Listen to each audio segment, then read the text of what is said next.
എല്ലാവർക്കും പുസ്തകലോകം പരമ്പരയുടെ 17-ാം അധ്യായത്തിലേക്ക് സ്നേഹപൂർവ്വം സ്വാഗതം. നമ്മളിന്ന് ഒരു നോവലാണ് ചർച്ച ചെയ്യുന്നത്. ചന്ദ്രമതി ടീച്ചറുടെ ഒഴുകാതെ ഒരു പുഴ. ഇത് അവലോകനം ചെയ്യുന്നത് ശാലിനി പടിയത്ത്.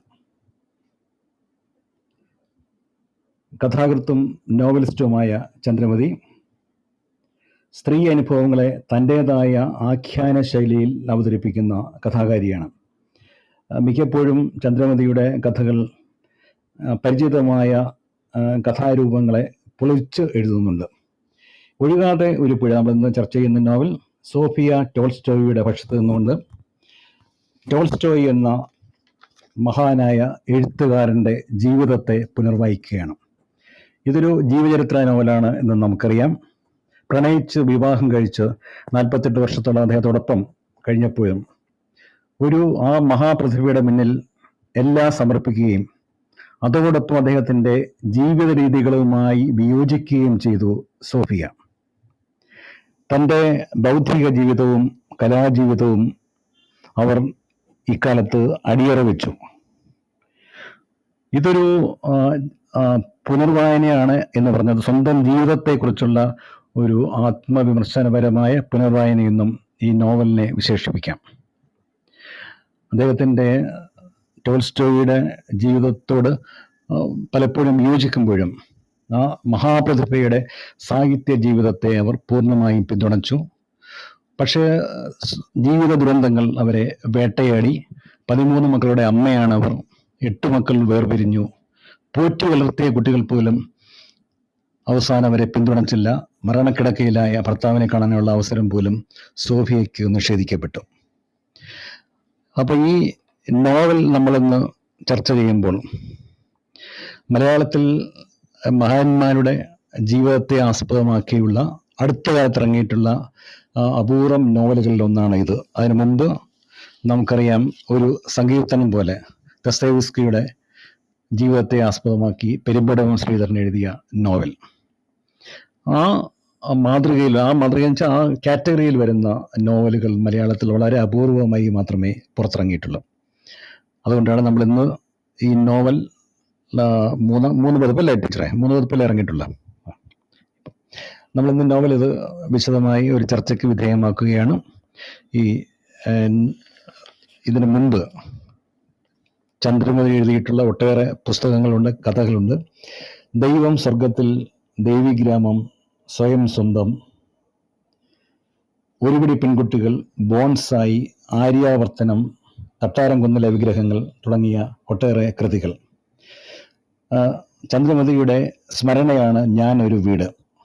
മാതൃഭൂമി ബുക്സ് ചന്ദ്രമതിയുടെ കഥകൾ സമാഹരിച്ചിട്ട് അതേ പേരിൽ ചന്ദ്രമതിയുടെ കഥകൾ എന്ന പേരിൽ പുറത്ത് ഇറക്കിയിട്ടുണ്ട്. തിരുവനന്തപുരം ആൾ സയൻസ് കോളേജിലെ ഇംഗ്ലീഷ് പ്രൊഫസറായിരുന്നു. കേരള സാഹിത്യ അക്കാദമിയുടെ 1999 പുരസ്കാരം റെയിൻഡിയർ എന്ന കഥാസമാഹാരത്തിന് ലഭിച്ചിട്ടുണ്ട്. ഇതിന് തന്നെ ഓടക്കുഴൽ പുരസ്കാരം ലഭിച്ചിട്ടുണ്ട്. പത്മരാജൻ പുരസ്കാരം, ഒ. വിജയൻ പുരസ്കാരം, തോപ്പിൽ രവി അവാർഡ് ഉൾപ്പെടെ ഒട്ടേറെ പുരസ്കാരങ്ങൾ ചന്ദ്രമതി ടീച്ചറിൻ്റെ വിവിധ രചനകൾക്ക് ലഭിച്ചിട്ടുണ്ട്. വിവർത്തകയാണ്, ഗവേഷകയാണ്. അങ്ങനെ അക്കാഡമിക് മേഖലയിലും പ്രാഗൽഭ്യം തെളിയിച്ചിട്ടുണ്ട് ചന്ദ്രമതി ടീച്ചർ. അപ്പോൾ ചന്ദ്രമതി ടീച്ചറിനെ ഞാൻ ഇതിലേക്ക് ഹൃദയപൂർവ്വം സ്വാഗതം ചെയ്യുന്നു. നമ്മളിന്ന് ഇന്നിവിടെ നോവലിനെ കുറിച്ചുള്ള അവലോകനം അവതരിപ്പിക്കുന്നത് ശാലിനി പടിയത്ത്. തൃശ്ശൂർ ജില്ലയിലെ കൊടുങ്ങല്ലൂർ സ്വദേശിനിയാണ്. തൃശ്ശൂർ ജില്ലാ കോടതിയിൽ ജോലി ചെയ്യുന്നു. തൃശ്ശൂർ ആകാശവാണിയിൽ 2010 മുതൽ അവതാരകയാണ്. ആനുകാലികങ്ങളിൽ കവിതകൾ എഴുതുന്നുണ്ട്. അപ്പോൾ ഈ രണ്ടുപേരെയും ഈ പരിപാടി കേൾക്കാനെത്തിയ ഇനി എത്താനിരിക്കുന്ന എല്ലാവരെയും ഇതിലേക്ക് സ്വാഗതം ചെയ്തുകൊണ്ട് നോവൽ അവലോകനം നടത്താൻ ശാലിനി പടിയത്തിനെ ക്ഷണിക്കുന്നു. ശാലിനി മൈക്ക് ഓൺ ചെയ്യും. എല്ലാ പ്രിയപ്പെട്ടവർക്കും നമസ്കാരം. ഇന്ന് നമുക്കെല്ലാവർക്കും അറിയാവുന്നതുപോലെ പ്രിയപ്പെട്ട ചന്ദ്രമതി ടീച്ചറിന്റെ ഒഴുകാതെ ഒരു പുഴ എന്ന നോവലാണ് നമ്മളെല്ലാവരും കൂടെ ഇവിടെ ചർച്ച ചെയ്യുന്നത്. സത്യത്തിൽ ടീച്ചറിന്റെ ശൈലി, അധ്യയന ശൈലി വേറിട്ടൊരു രീതിയിലാണ് സാഹിത്യ ലോകത്തില് നിലനിൽക്കുന്നത്. നാം എപ്പോഴും കാണുന്ന ഒരു പറച്ചിൽ രീതിയിൽ നിന്ന് വ്യത്യസ്തമായി മറ്റൊരു ശൈലിയിൽ ചന്ദ്രമതി ടീച്ചർ തന്റെ അനുഭവങ്ങളെ സർഗാത്മക ചൂളയിലിട്ട് ഒരുക്കി, മിനുക്കി, വാക്കുകളിലൂടെ ഒതുക്കി നമ്മുടെ ഉള്ളിലേക്ക് ചേർത്ത് വെച്ചുകൊണ്ടിരിക്കുകയാണ്. പലപ്പോഴും പല സമയത്തും എന്തുകൊണ്ടാണ് ഈ രീതിയിൽ ചന്ദ്രമതി ടീച്ചർ എഴുതിയിരിക്കുന്നത് എന്ന് നമുക്ക് തോന്നാം. പക്ഷെ അപ്പോഴെല്ലാം അതിന്റെ ആ ശില്പം ഒരുക്കി എടുത്ത് അവസാനത്തിലെത്തുമ്പോഴാണ് ആ ശൈലിയുടെ, ആ രീതിയുടെ പ്രത്യേകതയും ശക്തിയും നമുക്ക് ബോധ്യപ്പെടുന്നത്. പ്രദീപ് സാർ നേരത്തെ ഇവിടെ പറഞ്ഞതുപോലെ ഇംഗ്ലീഷ് സാഹിത്യത്തിലെ ബിരുദാനന്തര ബിരുദവും ഡോക്ടറേറ്റും അതുപോലെ തന്നെ വിവർത്തനത്തിലുള്ള പരിചയവും ഒരുപാട് ഏഹ് രാജ്യങ്ങൾ സന്ദർശിച്ചിട്ടുള്ള അവിടുത്തെ സംസ്കാരവുമായും ജീവിതവുമായും പരിചയമുള്ള ടീച്ചർ. ആ ടീച്ചറിന്റെ എഴുത്തിൽ ചില രീതിയിലുള്ള, ചില തരത്തിലുള്ള വ്യത്യസ്തതകൾ വരാതിരുന്നാൽ മാത്രമാണ് നമ്മള് അമ്പരക്കേണ്ടതോ അത്ഭുതപ്പെടേണ്ടതോ ആയിട്ടുള്ള കാര്യമുള്ളത്. അപ്പൊ ഇതില് പ്രധാനപ്പെട്ട ഒരു കാര്യം എനിക്ക് തോന്നിയിട്ടുള്ളത് ഒരു സ്ത്രീ നാടക ആഹ് നാടകത്തിന്റെ ആ ഒരു ഓസ്ട്രേലിയയിലെ സ്ത്രീ നാടക സമ്മേളനത്തില് ഒക്കെ പങ്കെടുത്തിട്ടുള്ളത് കൊണ്ട് തന്നെ ആ നാടകീയത ടീച്ചറിന്റെ എഴുത്തില് നമുക്ക് കാണാനായിട്ട് സാധിക്കും. നേരത്തെ പറഞ്ഞു കഥകളും നോവലുകളും വിവർത്തനങ്ങളുമായിട്ട് ഒരുപാട് കൃതികൾ നമ്മുടെ മുൻപിൽ എത്തിയിട്ടുണ്ട്. ഞാൻ പലപ്പോഴും ശ്രദ്ധിച്ചിട്ടുള്ള ഒരു കാര്യം അതിന്റെ പേരുകൾ തന്നെ. ഇപ്പൊ ചന്ദ്രമതി ടീച്ചർ ആദ്യം വരുന്നത് തന്നെ സ്വയം സ്വന്തം എന്ന പേരിലുള്ള ഒരു കഥ എഴുതിയിട്ടാണ്. അപ്പൊ അതിൽ തന്നെയുണ്ട് സ്വന്തം സ്വയം എന്ന് പറയുമ്പോൾ തന്റെ അനുഭവങ്ങളിൽ നിന്നാണ് ടീച്ചർ കൂടുതലായിട്ടും എഴുതി വന്നിട്ടുള്ളത്. അല്ലെങ്കിൽ ആഹ് സ കാലികമായിട്ടുള്ള സംഭവങ്ങളെ അനുഭവങ്ങളുമായി കൂട്ടിച്ചേർത്തുകൊണ്ടാണ് ടീച്ചർ നമുക്ക് മുൻപിലേക്ക് കടന്നു വരുന്നത്. ഇപ്പോഴും നിലനിൽക്കുന്നത് തന്നെ. ഈ ഈ നോവൽ ഈ നോവൽ സത്യത്തിൽ ടീച്ചറുടേത് മാത്രമല്ല, സോഫിയയുടേത് മാത്രമല്ല, ലോകത്തിലുള്ള അല്ലെങ്കിൽ സാമൂഹികമായിട്ടുള്ള ഒരു ജീവിതം നിലനിൽക്കുന്ന എല്ലാ തലങ്ങളിലുമുള്ള ആളുകളുടെ ഇടയിലും സ്ത്രീകളുടെ, വിവാഹിതരുടെ ഒക്കെ ഒരു ജീവിതത്തില് സംഭവിച്ചു പോകുന്ന കാര്യങ്ങളാണ്. അവരുടെ അനുഭവങ്ങൾ വ്യത്യസ്തമാകുമെന്ന് മാത്രം. അവർ അനുഭവിക്കുന്ന വികാരവും അല്ലെങ്കിൽ അനുഭവിക്കുന്ന മാനസികമായിട്ടുള്ള ചിന്തകളും സംവേദനങ്ങളും അതെല്ലാം ഏകദേശം ഒരേപോലെ ആയിരിക്കും എന്നാണ് എനിക്ക് തോന്നിയിട്ടുള്ളത്. അനുഭവങ്ങൾ വ്യത്യസ്തങ്ങളായിരിക്കാം. പക്ഷെ അവർ കടന്നു പോകുന്ന വഴികള് ഏകദേശം ഒരേ രീതിയിലായിരിക്കാം എന്ന് തന്നെയാണ് എനിക്ക് തോന്നുന്നത്.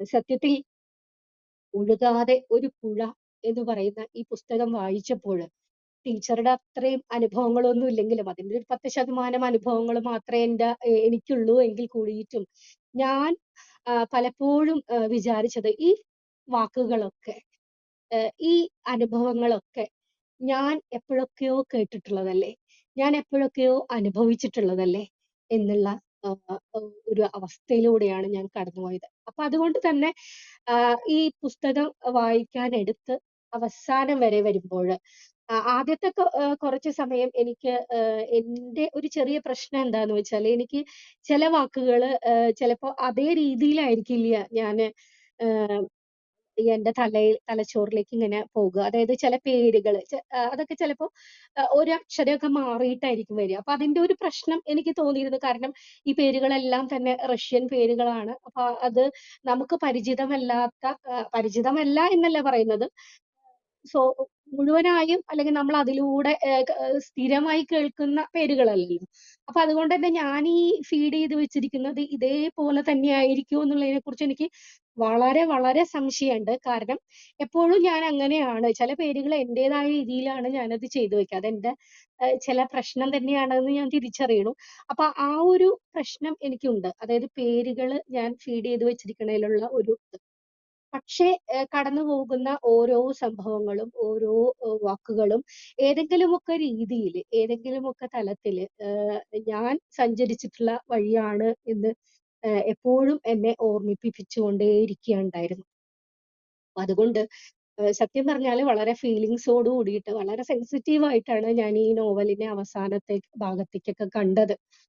ആഹ് അപ്പോ എന്റെ വായന എത്രത്തോളം മുഴുവനായിട്ടുണ്ടെന്നോ, എത്രത്തോളം എനിക്കത് ഞാൻ അനുഭവിച്ച അതേ തീവ്രതയിൽ നിങ്ങൾക്ക് പറഞ്ഞു തരാൻ പറ്റുമെന്നോ, അത് പറഞ്ഞു തരാൻ തന്നെ സാധിക്കുമോ എന്ന് എനിക്കറിയില്ല. പക്ഷെ എങ്കിലും ഞാൻ അതിനു വേണ്ടി ഒരു ശ്രമം നടത്തുകയാണ്.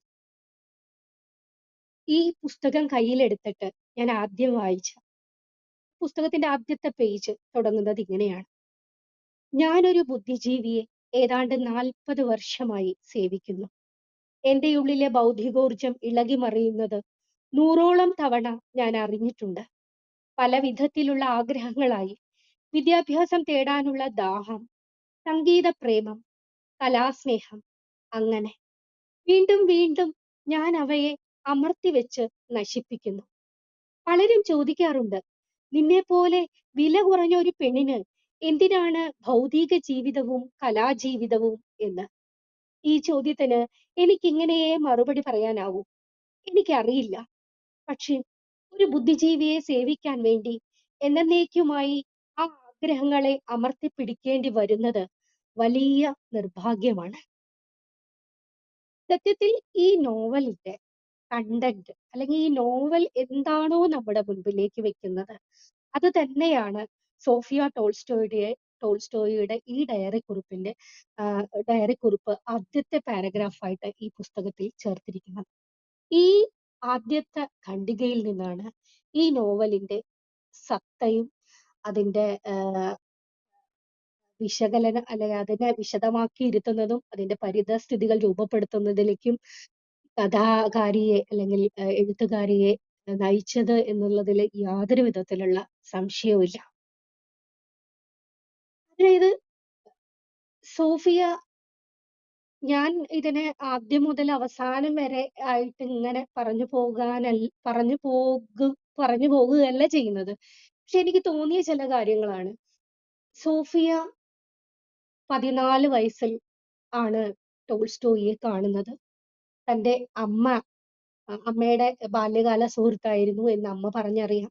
അതുപോലെ തന്നെ തന്റെ വീട്ടിൽ അദ്ദേഹം സന്ദർശനങ്ങൾ നടത്താറുണ്ട്. ടോൾസ്റ്റോയി എന്നൊരു കഥാകൃത്തിനെ അദ്ദേഹത്തിന്റെ കഥകളിലൂടെയാണ് ആദ്യം സോഫിയ പരിചയപ്പെടുന്നത് എന്നാണ് എനിക്ക് മനസ്സിലായത്. ആ പരിചയപ്പെടൽ, അത് സത്യത്തിൽ പ്രണയമാണോ ആരാധനയാണോ എന്ന് നമുക്ക് തിരിച്ചറിയാൻ പറ്റാത്ത രീതിയിലാണ് ഞാൻ വായിച്ചെടുത്തത്. കാരണം 14 വയസ്സുകാരിയായിട്ടുള്ള ഒരു പെൺകുട്ടി അദ്ദേഹത്തിന്റെ ആത്മകഥാംശമുള്ള ഒരു കഥ വായിച്ചിട്ട് അതിലുള്ള ടോൾസ്റ്റോയിയാണ് സ്നേഹിക്കുന്നത്. ഒരുപാട് പ്രശ്നങ്ങളിലൂടെ, ബുദ്ധിമുട്ടുകളിലൂടെ, ജീവിത പ്രാരാബ്ധങ്ങളിലൂടെ, വേവുകളിലൂടെയൊക്കെ കടന്നു വന്നിട്ടുള്ള ടോൾസ്റ്റോയിയെ ആ ഒരു മൂർത്ത രൂപം പോലെയാണ് സോഫിയ തന്റെ മനസ്സിലേക്ക് ആദ്യമായി എടുത്തു വെക്കുന്നത്. ഒരുപാട് അടുപ്പമുള്ളവരുടെ മരണങ്ങളും മറ്റും തന്റെ ജീവിതത്തിലൂടെ കടന്നുപോയിട്ടും ആ ജീവിതത്തെ ഒക്കെ വളരെ മധുരമുള്ള ഒരു കാര്യമായി മനസ്സിൽ ചേർത്ത് വെക്കാൻ ടോൾസ്റ്റോയ് കാണിക്കുന്ന ഒരു ചിന്ത, അല്ലെങ്കിൽ ഒരു ധൈര്യം, അതിനെയൊക്കെയാണ് സോഫിയ പ്രണയിക്കുന്നത്. തന്റെ ചേച്ചി ലിസയാണ് ടോൾസ്റ്റോയിയെ വിവാഹം കഴിക്കാൻ ആഗ്രഹിക്കുന്നത് എന്ന് കൃത്യമായി അറിയാവുന്ന സോഫിയ, പക്ഷേ അദ്ദേഹം ആദ്യമായി സോഫിയെ കാണുമ്പോൾ പറയുന്നുണ്ട്, എനിക്ക് നിന്നെ ഇഷ്ടമാണ്, നിന്റെ കറുത്ത കണ്ണുകളെയും ചുവന്ന ചുണ്ടുകളെയും എന്ന്. അപ്പോ ആ ഒരു ഒറ്റ വാക്കിൽ അടുത്ത വരിയായിട്ട് തന്നെ പറയുന്നുണ്ട്, പെൺകുട്ടി മറ്റൊരു ലോകത്തിലേക്ക് തട്ടിയെറിയപ്പെട്ടു. ആരാണ് ഈ വാക്കുകൾ തന്നോട് പറയുന്നത്? പ്രിയപ്പെട്ട എഴുത്തുകാരൻ, അമ്മയുടെ ബാല്യകാല സ്നേഹിതൻ, തന്റെ ഇരട്ടിയോളം പ്രായമുള്ളവൻ, കുടുംബ സുഹൃത്ത്.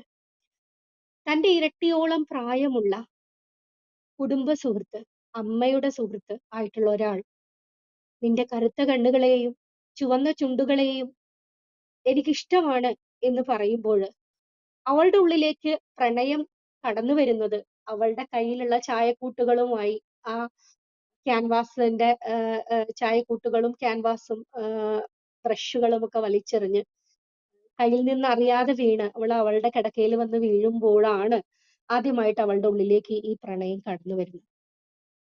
പ്രണയത്തിന് കുറവ് സംഭവിക്കുന്നില്ല എന്നത് മാത്രമല്ല, അവളോട് അവളുടെ 18ാമത്തെ വയസ്സിൽ ആഹ് പ്രായപൂർത്തിയായ ആ കാലത്ത് ടോൾസ്റ്റോയ് ടോൾസ്റ്റോയ് തന്റെ ഇഷ്ടം വീണ്ടും ഉറപ്പിക്കുകയും,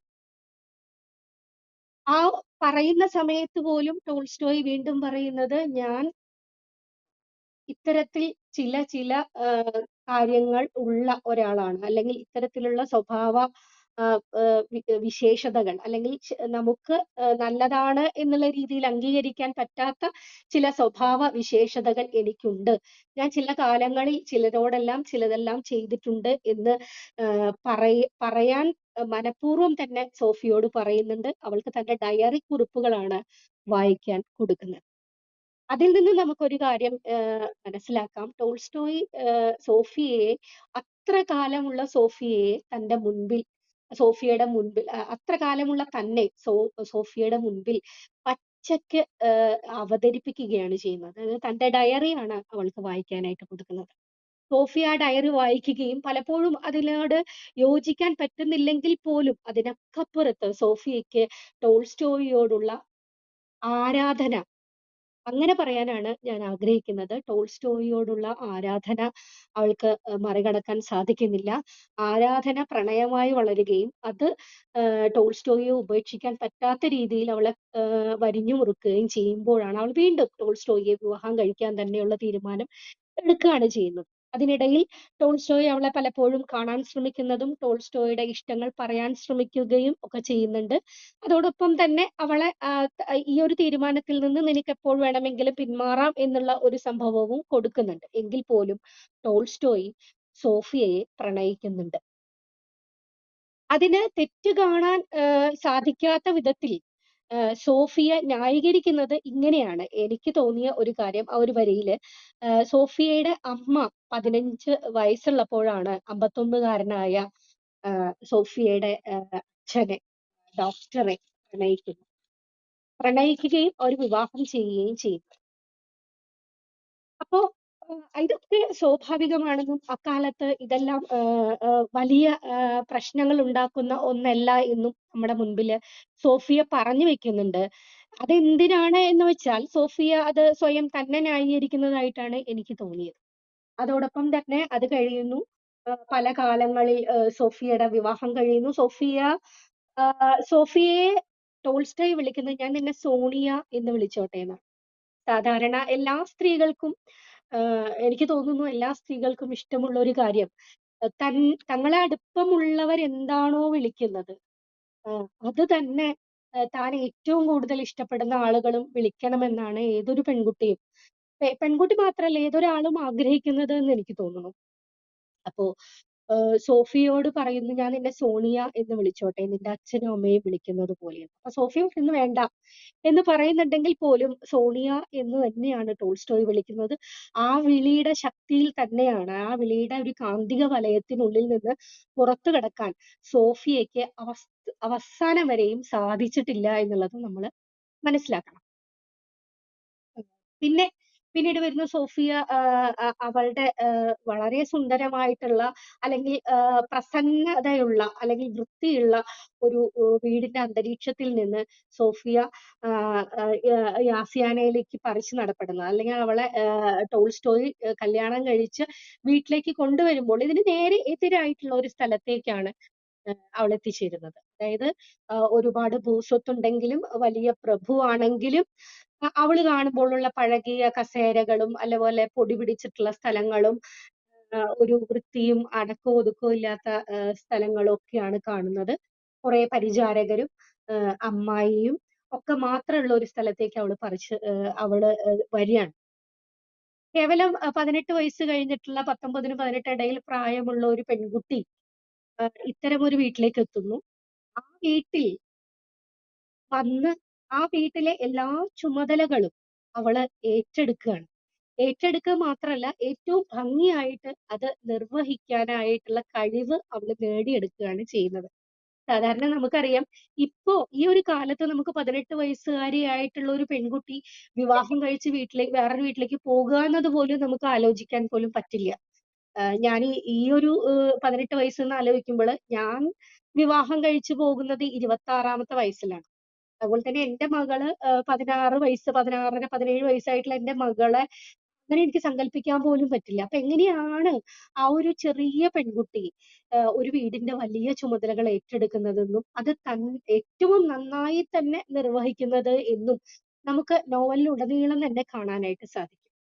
അപ്പൊ അതില് എനിക്ക് തോന്നിയിട്ടുള്ള ഒരു കാര്യം, സോഫിയ എപ്പോഴും കുടുംബത്തോട് ചേർന്ന് നിൽക്കാനും, കുടുംബത്തിന്റെ ഉയർച്ചയും ആഹ് ആഹ് അതിൻ ആഹ് ഏറ്റവും നന്നായിട്ടുള്ള നടത്തിപ്പുമാണ് സോഫിയ എല്ലാ സ്ത്രീകളെയും പോലെ ആഗ്രഹിച്ചിരുന്നത്. അതോടൊപ്പം തന്നെ അവളുടെ ഉള്ളിലുള്ള എല്ലാ കഴിവുകളെയും, എല്ലാ കഴിവുകളെ എന്നതിനപ്പുറത്ത് എല്ലാ ഇഷ്ടങ്ങളെയും, അവളുടെ സ്വകാര്യമായിട്ടുള്ള എല്ലാ തരത്തിലുള്ള ഇഷ്ടങ്ങളെയും അവൾക്ക് പലപ്പോഴും മാറ്റി നിർത്തേണ്ടതായിട്ട് വന്നിട്ടുള്ളത് ഇത്തരത്തിലുള്ള ചുമതലകൾ ഏറ്റെടുക്കുന്നതിലൂടെയാണ് എന്നുള്ളത് വളരെ നിസ്സംശയം നമുക്ക് പറയാനായിട്ട് സാധിക്കും. പക്ഷേ സോഫി അതൊക്കെ വളരെ ആസ്വദിച്ചിട്ടാണ് ചെയ്തിട്ടുള്ളത് ആദ്യകാലങ്ങളിൽ. അല്ലെങ്കിൽ അവളുടെ അടിക്കടിയുള്ള ആഹ് ആഹ് എന്താ പറയാ, കുട്ടികളുടെ ഒരു ജനനവും പ്രസവവും ഗർഭകാലവും ഒക്കെ അവളെ പതുക്കെ പതുക്കെ അത്തരത്തിലുള്ള ഈ ഒരു അവളെ ഏറ്റവും സ്വസ്ഥവും സുന്ദരവും എന്ന് കണ്ട സംഗതിയിൽ നിന്നും പതുക്കെ പതുക്കെ അവളെ മാറ്റി നടത്തുന്നുണ്ട്. അതെന്താന്ന് വെച്ചാല്, എനിക്ക് തോന്നിയ ഒരു കാര്യം, എല്ലാ കാലത്തും ഒരു സ്ത്രീ അവളുടെ ജീവിതത്തിൽ നിന്നും ആഗ്രഹിക്കുന്നത് സ്നേഹത്തിനും കരുതലിനും ഒക്കെ പുറത്ത്, ആദ്യം നമുക്ക് വേണ്ടത് സ്നേഹവും പ്രണയവും കരുതലും ഒക്കെ തന്നെയാണെങ്കിലും അതിനൊക്കെ അപ്പുറത്ത് അവളായി അംഗീകരിക്കപ്പെടുന്ന ഒരു അവസ്ഥയില് നിലനിൽക്കാനാണ് ഏതൊരു പെണ്ണും ആഗ്രഹിക്കുന്നത്. പ്രത്യേകിച്ചും സ്വന്തമായി ഇഷ്ടങ്ങളും കഴിവുകളും ഒക്കെയുള്ള ആഹ് പ്രതിഭയുള്ള ഒരു സ്ത്രീയെ സംബന്ധിച്ചിടത്തോളം, അവളെ ബഹുമാനിക്കാതിരിക്കുന്ന, അവളെ അംഗീകരിക്കാതിരിക്കുന്ന ഒരു സ്ഥലത്ത് അവൾക്ക് ഒരുപാട് കാലം നിലനിൽക്കാനായിട്ട് സാധിക്കില്ല. എത്രത്തോളം ആ അവസ്ഥയെ ഒതുക്കി വെക്കാനായിട്ട് അവള് ശ്രമിച്ചാലും പലതരത്തിലുള്ള ആഹ് ആഹ് പ്രശ്നങ്ങളാൽ, അല്ലെങ്കിൽ മാനസികമായിട്ടുള്ള, അല്ലെങ്കിൽ ശാരീരികമായിട്ടുള്ള അസ്വസ്ഥതകളാൽ, വിഷമങ്ങളാലൊക്കെ അവളുടെ ഉള്ളിലേക്ക് ആ ചിന്ത കടന്നു വരും എന്നുള്ളതിന് യാതൊരു സംശയവുമില്ല. ഒരുപക്ഷേ ടോൾസ്റ്റോയ് സോഫിയയെ വലിയ വലിയ തോതിൽ സ്നേഹിക്കുകയും പ്രണയിക്കുകയും ചെയ്യുന്നതിനോടൊപ്പം തന്നെ ഇത്തരത്തിൽ ആഹ് ഒരു തന്റെ ഭാഗമായിട്ടുള്ള ഒരു സ്ത്രീയെ അംഗീകരിക്കാൻ പലപ്പോഴും പോയി എന്നൊരു വലിയ തെറ്റ്, അല്ലെങ്കിൽ വലിയ തിരിച്ചറിവില്ലായ്മ ടോൾസ്റ്റോയ്ക്ക് ഉണ്ടായിട്ടുണ്ട്. അത് ചിലപ്പോ സാധാരണ എല്ലാ പുരുഷന്മാരെന്ന് നാം പറയുമ്പോ വിമർശനങ്ങൾ കടന്നു വരാം. സത്യമാണ്. എന്നാലും പൊതുവിൽ ഒരു 70% പുരുഷന്മാർക്കും ഉള്ളതുപോലെ തന്നെ ഒരു പുരുഷ മേധാവിത്വം, അല്ലെങ്കിൽ നമ്മുടെ സമൂഹം അവനിൽ എന്താ പറയാ, തുന്നിച്ചേർത്ത് ഉറപ്പിച്ചിട്ടുള്ള പുരുഷ മേധാവിത്വ മനോഭാവം കൊണ്ട് അംഗീകരിക്കാൻ പറ്റാതെ പോയതാവാം എന്നും നമുക്ക് കരുതേണ്ടി വരും. ബുദ്ധിയുള്ള സ്ത്രീയെ മുൻപൊരിക്കൽ എൻ്റെ ഒരു സുഹൃത്ത് എന്നോട് ഞാൻ സംസാരിച്ച കൂട്ടത്തിൽ അവര് ഒരു വലിയ ഒരു സിവിൽ സർവീസ് ഓഫീസറാണ്. അപ്പൊ അവര് പറഞ്ഞത്, പഠിപ്പുള്ള, അല്ലെങ്കിൽ കഴിവുള്ള ഒരു സ്ത്രീയെ അംഗീകരിക്കാൻ പുരുഷൻ ഇപ്പോഴും ഇക്കാലത്തും സാധിച്ചിട്ടില്ലാന്ന് നമുക്ക് കണ്ണടച്ച് പറയേണ്ടി വരും എന്നവര് പറഞ്ഞു. ശരിയാണ്. അത് ഇന്ന് മാത്രല്ല, എല്ലാ കാലത്തും, ആ കാലം മുതൽ ഇക്കാലം വരെ, ഇക്കാലത്ത് പോലും അതിന് യാതൊരു തരത്തിലുള്ള കോട്ടവും പറ്റിയിട്ടില്ല എന്നാണ് എനിക്ക് തോന്നുന്നത്.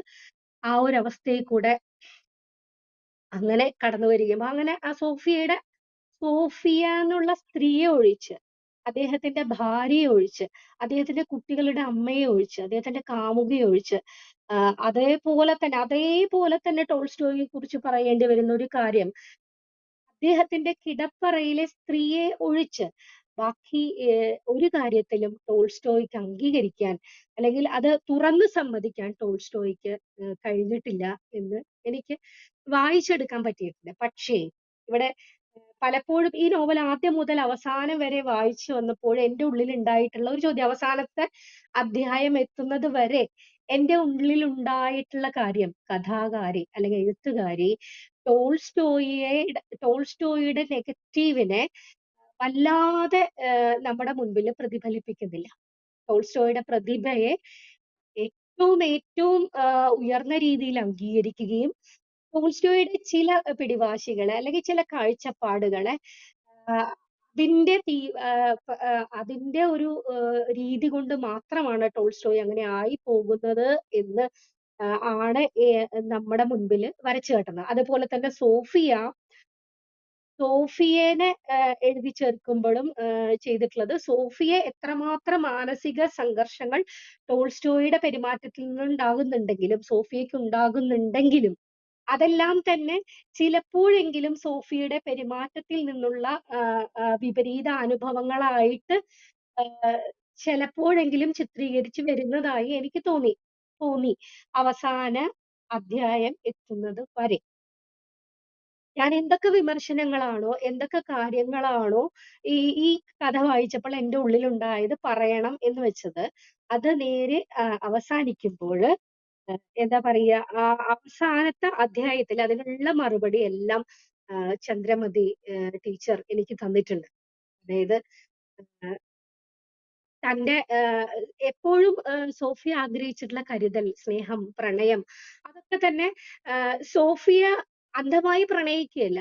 സോഫിയക്ക് ഒരാളോട് ഒരു ഇഷ്ടം തോന്നുന്നു, അല്ലെങ്കിൽ ആത്മീയമായ പ്രണയം തോന്നുന്നു. അങ്ങനെ നമുക്ക് വേണമെങ്കിൽ പറയാം. അതായത് അതിനൊരിക്കലും ശാരീരികമായിട്ടുള്ള ഒരു അവസ്ഥയുമായിട്ട് യാതൊരു ബന്ധവും സോഫിയയുടെ മനസ്സിലില്ല. സോഫിയക്ക് അത് ഒരിക്കലും അതങ്ങനെ ആവാനും പറ്റില്ല. സോഫിയ എന്ന് പറഞ്ഞ സ്ത്രീക്ക് അത്തരത്തിൽ ഒരു പ്രണയം അല്ലെങ്കിൽ മറ്റൊരു പുരുഷനോടുള്ള ശാരീരികമായിട്ടോ ഉള്ള രീതിയിലേക്കുള്ള പ്രണയം, ആ വഴിമാറുന്ന പ്രണയത്തിലേക്ക് പോകാൻ സോഫിയയ്ക്ക് ഒരിക്കലും സാധിക്കുന്നില്ല. സോഫി എപ്പോഴും ആഗ്രഹിച്ചത് ഒരു ഒരു പ്രശാന്ത സുന്ദരമായിട്ടുള്ള അവസ്ഥ, താൻ അംഗീകരിക്കപ്പെടുന്ന അവസ്ഥ, തന്റെ പ്രശ്നങ്ങളെ അല്ലെങ്കിൽ തനിക്ക് തോന്നുന്ന വിഷമതകളെയൊക്കെ എപ്പോഴെങ്കിലും ഒക്കെ ഒന്ന് പറയാനുള്ള ഒരാൾ. അപ്പൊ അവരോടൊപ്പം ഇരിക്കുമ്പോഴുണ്ടാകുന്ന ഒരു ശാന്തത, ഇതൊക്കെ തന്നെയാണ് ആഗ്രഹിച്ചിട്ടുള്ളത്. അതായത് ഏറ്റവും നല്ല സൗഹൃദമാണ് സോഫിയ തന്റെ പ്രിയപ്പെട്ട 3 സുഹൃത്തുക്കളോടും ആഗ്രഹിച്ചിട്ടുള്ളത് എന്ന് ഉറപ്പായിട്ടും പറയാൻ പറ്റും. അതില് ഒരാൾക്ക് തന്റെ പ്രണയത്തിനേക്കാൾ തന്റെ സംഗീത പ്രണയത്തിനേക്കാൾ അപ്പുറത്തല്ല സോഫിയ എന്ന് ടാനിയെ കുറിച്ചിട്ട് സോഫിയ ടോൾസ്റ്റോയിയോട് തന്നെ പറയുന്നുണ്ട്. അദ്ദേഹത്തിന് തന്റെ സംഗീതമാണ് ഏറ്റവും വലുത്. അതോടൊപ്പം തന്നെ റൂസഫിനെ കുറിച്ച് പറയുമ്പോൾ കൃത്യമായും സോഫിയയുടെ കഴിവിനെയും സോഫിയയുടെ നന്മയെയും ഒക്കെ വളരെ ഭംഗിയായി അംഗീകരിക്കുന്ന ഒരാളായിരുന്നു അദ്ദേഹം. അദ്ദേഹത്തിന് സോഫിയോട് പ്രണയമുണ്ടെങ്കിലും സോഫിയക്ക് അത്തരത്തിൽ ഒന്നും പ്രകടിപ്പിക്കാൻ പറ്റുന്നില്ല. കാരണം അതിനൊക്കെ അപ്പുറത്താണ് ടോൾസ്റ്റോയ്. ടോൾസ്റ്റോയ് എന്ന് പറയുന്ന ഒരു വ്യക്തി സോഫിയയുടെ ഏറ്റവും എന്താ പറയാ, ഏറ്റവും അമൂർത്തമായിട്ടുള്ള ഒരു വിഗ്രഹത്തിന്റെ സ്ഥാനത്താണ് ടോൾസ്റ്റോയി വെച്ചിട്ടുള്ളത്. ടോൾസ്റ്റോയുമായിട്ടുള്ള വ്യക്തിപരമായിട്ടുള്ള അദ്ദേഹത്തിന്റെ സ്വഭാവങ്ങളോട് ഒരുപാട് എതിർപ്പുകളും സംഘർഷങ്ങളൊക്കെ പ്രകടിപ്പിക്കുമ്പോൾ തന്നെ അദ്ദേഹത്തിന്റെ ഭാഷയുടെ അല്ലെങ്കിൽ അദ്ദേഹത്തിന്റെ എഴുത്തിന്റെ ഒരു മാസ്മരികതയില് ലയിച്ച് സോഫിയ അടിമപ്പെട്ടു പോകുന്നത് പോലെ പോയിട്ടുണ്ട്. സാധാരണ രീതിയിൽ ഏതൊരു സ്ത്രീയും കരുതുന്നത് പോലെ തന്നെ തന്റെ കുടുംബം, അവരുടെ മെച്ചപ്പെട്ട ജീവിത സാഹചര്യങ്ങൾ, അവരുടെ വിശപ്പ്, അതൊക്കെ തന്നെയാണ് സോണിയ പ്രാധാന്യം കൊടുത്തിട്ടുള്ളത്. അതിനുവേണ്ടി തന്നെയാണ് ടോൾസ്റ്റോയിയുടെ കൃതികളുടെ അവകാശം തനിക്ക് വേണമെന്ന് പറയുന്നത്. അദ്ദേഹത്തിന്റെ ഒരു കൃതിയിൽ അദ്ദേഹത്തോടൊപ്പം തന്നെ ഒരു ത്യാഗം അല്ലെങ്കിൽ ഒരു ജോലി അല്ലെങ്കിൽ അവരുടെ ഒരു അധ്വാനം ഉണ്ട് സോഫിയയ്ക്ക് എന്നുള്ളത് ഒരിക്കലും നിഷേധിക്കാനാവാത്ത കാര്യമാണെങ്കിൽ പോലും, ടോൾസ്റ്റോയ് ഒരിക്കൽ പോലും അത് പ്രതിപാദിച്ചിട്ടില്ലെങ്കിൽ പോലും സോഫിയ അത് തിരിച്ചറിയുന്നുണ്ട്. പക്ഷെ സോഫിയ പലപ്പോഴും അത് വെച്ചിട്ട് ആർഗ്യൂ ചെയ്യാണ്. ടോൾസ്റ്റോയുടെ അടുത്ത്. ഇത് ഞാൻ ഇത്ര ചെയ്തിട്ടുണ്ട്. നിങ്ങൾ എനിക്കത് തന്നേ പറ്റൂ.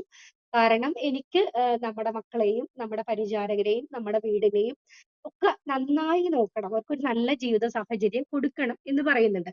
അതിനപ്പുറത്തേക്കാണ് ചെർക്കോവ് വരുന്നുണ്ട്. അത് സത്യത്തിൽ ഇടയ്ക്ക് എല്ലാ കാലത്തും വരുന്നത് പോലെ ചൂഷകര് പല പേരുകളില് ഉണ്ടാകുന്നുണ്ട്. ആ ടോൾസ്റ്റോയോട് അമിതമായി സ്വാതന്ത്ര്യം കാണിക്കുന്ന, ടോൾസ്റ്റോയിയെ ചൂഷണം ചെയ്യുന്നവരോട് മാത്രമാണ് സോഫിയയ്ക്ക് ഒരു എതിർപ്പുള്ളത്. അതിൽ ഏറ്റവും കൂടുതൽ എടുത്തു പറയേണ്ടത് ചെസ്കോവിനെ കുറിച്ചിട്ട് തന്നെയാണ്. അദ്ദേഹത്തെ അത് അയാൾ അയാൾ ടോൾസ്റ്റോയുടെ ജീവിതത്തിൽ വരുത്തുന്ന സ്വാധീനവും ടോൾസ്റ്റോയെയും സോഫിയയെയും തമ്മിൽ വൈകാരികമായി ഭിന്നിപ്പിക്കുന്നതിൽ എടുത്തിട്ടുള്ള പങ്കും വളരെ കൃത്യമായിട്ട് അവർക്ക് മനസ്സിലാകുന്നുണ്ട്. ആ മനസ്സിലാകുന്ന സന്ദർഭങ്ങളിലൊക്കെ തന്നെ വളരെ ബുദ്ധിമതിയായിട്ടുള്ള ഒരു സ്ത്രീയായി, വളരെ ബുദ്ധിമതിയായിട്ടുള്ള ഒരു വ്യക്തിയായി സോഫിയ ഉയരുകയും അതോടൊപ്പം തന്നെ അതിന് വേണ്ട എതിർ നടപടി പ്രതി നടപടികൾ കൈക്കൊള്ളുകയും ചെയ്തിട്ടുണ്ട്. ഇത്രയും വലിയ ഉത്തരവാദിത്തങ്ങളിൽ നിന്നിട്ടാണ് സോഫിയ തന്റെ പ്രസിദ്ധീകരണ സ്ഥാപനം ഉണ്ടാക്കാനായിട്ട് പോകുന്നതും അതിന് അന്നയെ പോയി കാണുന്നതും അവരുടെ അവരുടെ ഒരു എക്സ്പീരിയൻസ് എങ്ങനെയാണെന്ന് ചോദിച്ച് മനസ്സിലാക്കുകയും തന്നെ ശരിയായ രീതിയിൽ ഞാൻ ഇങ്ങനെയാണ്, എന്റെ ഇന്ന ഇന്ന കാര്യങ്ങൾ എനിക്ക് ഉണ്ടാകുന്നുണ്ട് എന്ന് അവരെ ബോധ്യപ്പെടുത്തുകയും ചെയ്യാനായിട്ട് സോഫിയയ്ക്ക് പറ്റുന്നുണ്ട്. പക്ഷെ പലപ്പോഴും പല കാലങ്ങളിലും പല മിടുക്കരായിട്ടുള്ള ആളുകളുടെയും പങ്കാളികൾ തെറ്റിദ്ധരിക്കപ്പെടുന്നത് പോലെ തന്നെ സോഫിയയും തെറ്റിദ്ധരിക്കപ്പെട്ടിട്ടുണ്ട്. അത് തിരുത്തണമെന്ന് സോഫിയ വളരെ കാര്യമായിട്ട് ആഗ്രഹിച്ചിട്ടുണ്ട്.